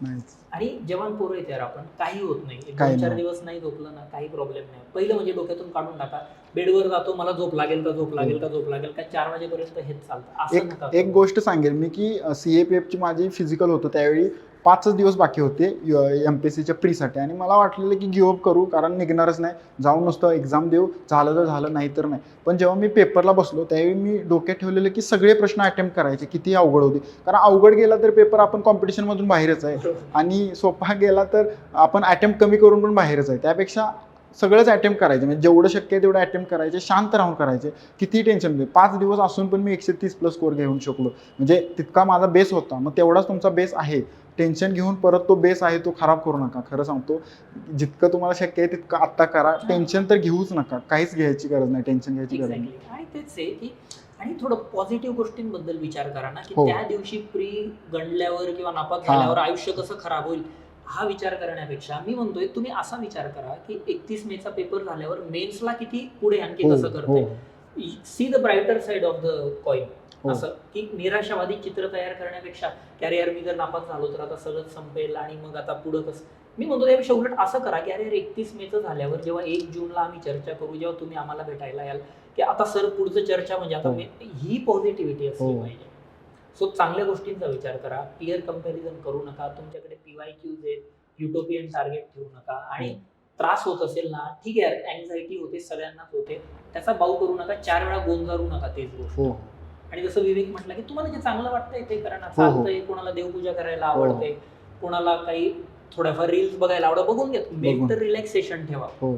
याचा अर्थ दिवसभर ते करू नका असं नाहीये, हम्म. पण थोडंसं डोकं शांत झालं हो. पाहिजे, त्यावरून मग या गोष्टी वर्कआउट होतील. हो. आणि एक शेवटचं म्हणजे की आता या पिरियडमध्ये ना विवेक की बऱ्याच जणांना डिजिटल डिस्ट्रॅक्शन्स खूप हा. येतात. टेलिग्राम चॅनेल हो. म्हणजे दोज आर लाईक हेल्प या आत्ताच्या हो. सिच्युएशन मध्ये. युट्यूब आणि टेलिग्राम म्हणजे आता मला थोडी भीती आहे. मी काहीतरी व्हिडिओ पाहिला 5 दिवसात प्री कशी काढायची, काय बाबा हे डिजिटल डिस्ट्रॅक्शन काय तुला पण हो, होतं हो, का? हो. तू कसं काय मी करतो? मी सांगेल की आत्ताची ही प्री होती त्यावेळी 130+, म्हणजे जागा कमी असल्यामुळे आणि पेपर सोपा होता, मग 130+ स्कोअर म्हणजे 130+च कट ऑफ आहे. आणि मला वाटतं 127 होते, आणि सेकंड आन्सर कीनं परत थोडासा कमी स्कोअर झाला. त्यामुळे म्हटलं मी कॉम्पिटिशनमध्ये बाहेर आहे. थोडंसं एक 5 ते 6 दिवस मी बंद केला अभ्यास. परत मी सरांशी बोललो, सर म्हटले आहे ते चालू ठेवा, कारण कधीतरी आपल्याला मेन्स द्यायचीच आहे, आणि त्यामुळे तो अभ्यास चालू ठेवणं फायद्याचं होतं. आणि नंतर मी जेव्हा आन्सर की जेव्हा रिझल्ट बघितला त्यावेळी माझं नाव होतं. याचा अर्थ मला कळालं की 116+ म्हणजे 116चा कट ऑफ लागला आहे. त्यावेळी मी जे टेलिग्राममधील काही चॅनल आहेत ते बंदच केले, कारण टेलिग्राम एवढं डिस्ट्रॅक्ट करते. टेलिग्रामच मोस्टली डिस्ट्रॅक्ट करते आपल्याला की म्हणजे 99 रुपयाला ट्रिक्स वगैरे मिळणं, अशा गोष्टी असतील, किंवा मग आत्ता एवढाच कट ऑफ लागेल, मग आपण ते पोल वगैरे बघणं, मग या गोष्टींमुळे तर आपला आहे तो अभ्यास होत नाही, आणि मग पुढे जाऊन मग खूपच अवघड होऊन जातं. त्यामुळे डिजिटल डिस्ट्रॅक्शन नको, यूट्यूबचे व्हिडिओज नको आत्ता सध्या तर नकोच, कारण यूट्यूब बघून तर नाहीच आपण पास होणार. जेवढा आपला हँड रिटन किंवा जे आपल्या हातात पुस्तकं आहेत ना त्या पानांमधूनच आपण पास होणार आहे. त्यामुळे तीच पानं पेपरला आठवतात, म्हणजे लिटरली आठवतात, असं की संसदेचं पान इकडं आहे, किंवा मग मूलभूत हक्कांचं इकडं आहे, किंवा मग हिस्ट्रीमधलं काय असेल तर कॅबिनेट मिशन इथं होतं. आपल्याला डायरेक्ट पेजेस आठवतात. एवढी रिव्हिजन झाली पाहिजे. त्या म्हणजे डिजिटल डिस्ट्रॅक्शनपेक्षा जितके जास्तीत जास्त पुस्तकांमध्ये तुम्ही राहाल, हे शेवटचे 20 दिवस तर तुम्ही जास्तीत जास्त तुमच्याच कंटेंटमध्ये राहणं गरजेचं आहे, तरच त्याचा फायदा होईल सर. बरोबर, एक्झॅक्टली. आणि तेच आहे की एकदा आता हे सेशन तुम्ही बघा ना, आता हे पण युट्यूबवरच बघणार, आणि मीच सांगतो इकडनं की अननेसेसरी बंद करा. Absolutely fine. आधीच केलं असेल चांगली गोष्ट आहे, पण आता मी म्हणेल की हे झाल्यानंतर सेशन झाल्यानंतर तास 2 तास जरा तुमच्याच मोबाईलमध्ये काय काय कचरा भरून हो. ठेवलाय ते बघा. अननेसेसरी टेलिग्राम चॅनल, जसं विवेक म्हटलं, अननेसेसरी युट्यूब चॅनल झाले, सरळ अनसबस्क्राईब करा, हो. बंद करा. कारण काही गोष्टी तुम्हाला लागल्या त्या टेलिग्रामवरच मिळतील. हो. काही पण मग तुम्हाला यार ते कळलं पाहिजे आता की कुठनं चांगल्या गोष्टी उचलायच्या, कुठल्या वाईट किंवा घ्यायच्या. तेवढा तुमचा कंट्रोल पण हा, पाहिजे की control हा, हवा, exactly. की तुम्हाला एखादी कन्सेप्ट माहित नाही तर तेवढंच जाऊन बघायचं, बरोबर. लगेच बंद. पण तेवढं कंट्रोल नाही, आपण हा, ह्युमन आणि नसेल आहे. तर मग ठेवा बाजूला, हो. फक्त वही Yes, पेन sir. पुस्तक घ्या, 1 तारखेला भेटा, डायरेक्ट मेन्सची चर्चा. हो हो अशा येस सर, पद्धतीने. तेच तेच. ऑलराईट. हो सर. तर मग हे सगळं आपलं पुढच्या 20 दिवसामध्ये काय स्ट्रॅटेजी हवी, कशी हवी, याच्याबद्दल तर विवेक सोबत एक डिटेलमध्ये चर्चा केली. कारण कधी कधी कसं होतं की बघा, एक सांगणं वेगळं फॅकल्टीकडनं, पण जो विद्यार्थी आता ऑलरेडी त्या प्रोसेसमध्ये, मी सिलेक्टेड तो नंतर होईल बरं का, पण मी म्हणतो की सिलेक्शन व्हायच्या आधी जेव्हा तो विद्यार्थी तुमच्यासारखाच हाडामासाचा माणूस आहे, की तो स्वतः मान्य करतोय की यार आता त्याची पण वाट लागली, त्याला पण हळूहळू भीती वाटते की 31 मेला काय होणार आहे. जरी तो आता मेन्स देऊन आला, एक इंटरव्ह्यू देऊन आलाय, तरी पण सोनार कान टोचतो, ते म्हणतात ना, सोनारानेच कान टोचले गेले पाहिजेत. जेव्हा अशा पद्धतीने गोष्टी वर्कआउट होतात तेव्हा ऑटोमॅटिकली काहीतरी चांगलं आपल्याकडे साध्य होतं. हो सर. सो आय होप ही जी काही आमची चर्चा झाली, that discussion was quite helpful to you people. या पद्धतीने फॉलो करा. अगेन मी म्हणेल की हा एकच रूल नाहीये एक्झाम क्लिअर हो. करण्यासाठीचा. हे आम्हाला जे वाटलं, विवेकला जे हो. वाटलं, ते आम्ही प्रामाणिकपणे तुम्हाला सांगितलं. तुमच्याकडे काही दुसऱ्या गोष्टी असतील एक्झाम क्लिअर करण्यासाठी, वेल अँड गुड, त्या पद्धतीने आपण फॉलो करू. I hope session was helpful to you people. बाकी मग अभ्यास जोरात चालू द्या. हो. 31 तारखेची प्री मस्त द्या, 120 प्लस टार्गेट ठेवा, आणि जसं आधी म्हटल्याप्रमाणे 1 तारखेला भेटू आणि 1 तारखेचं डिस्कशन असेल काय की आता मेन्सची Mains. तयारी कशी करायची. Yes. ऑलराईट. हो सर. चलो मग आजसाठी आपण Thank you. थांबूयात. Thank you Vivek. Thank you, sir. भेटू परत.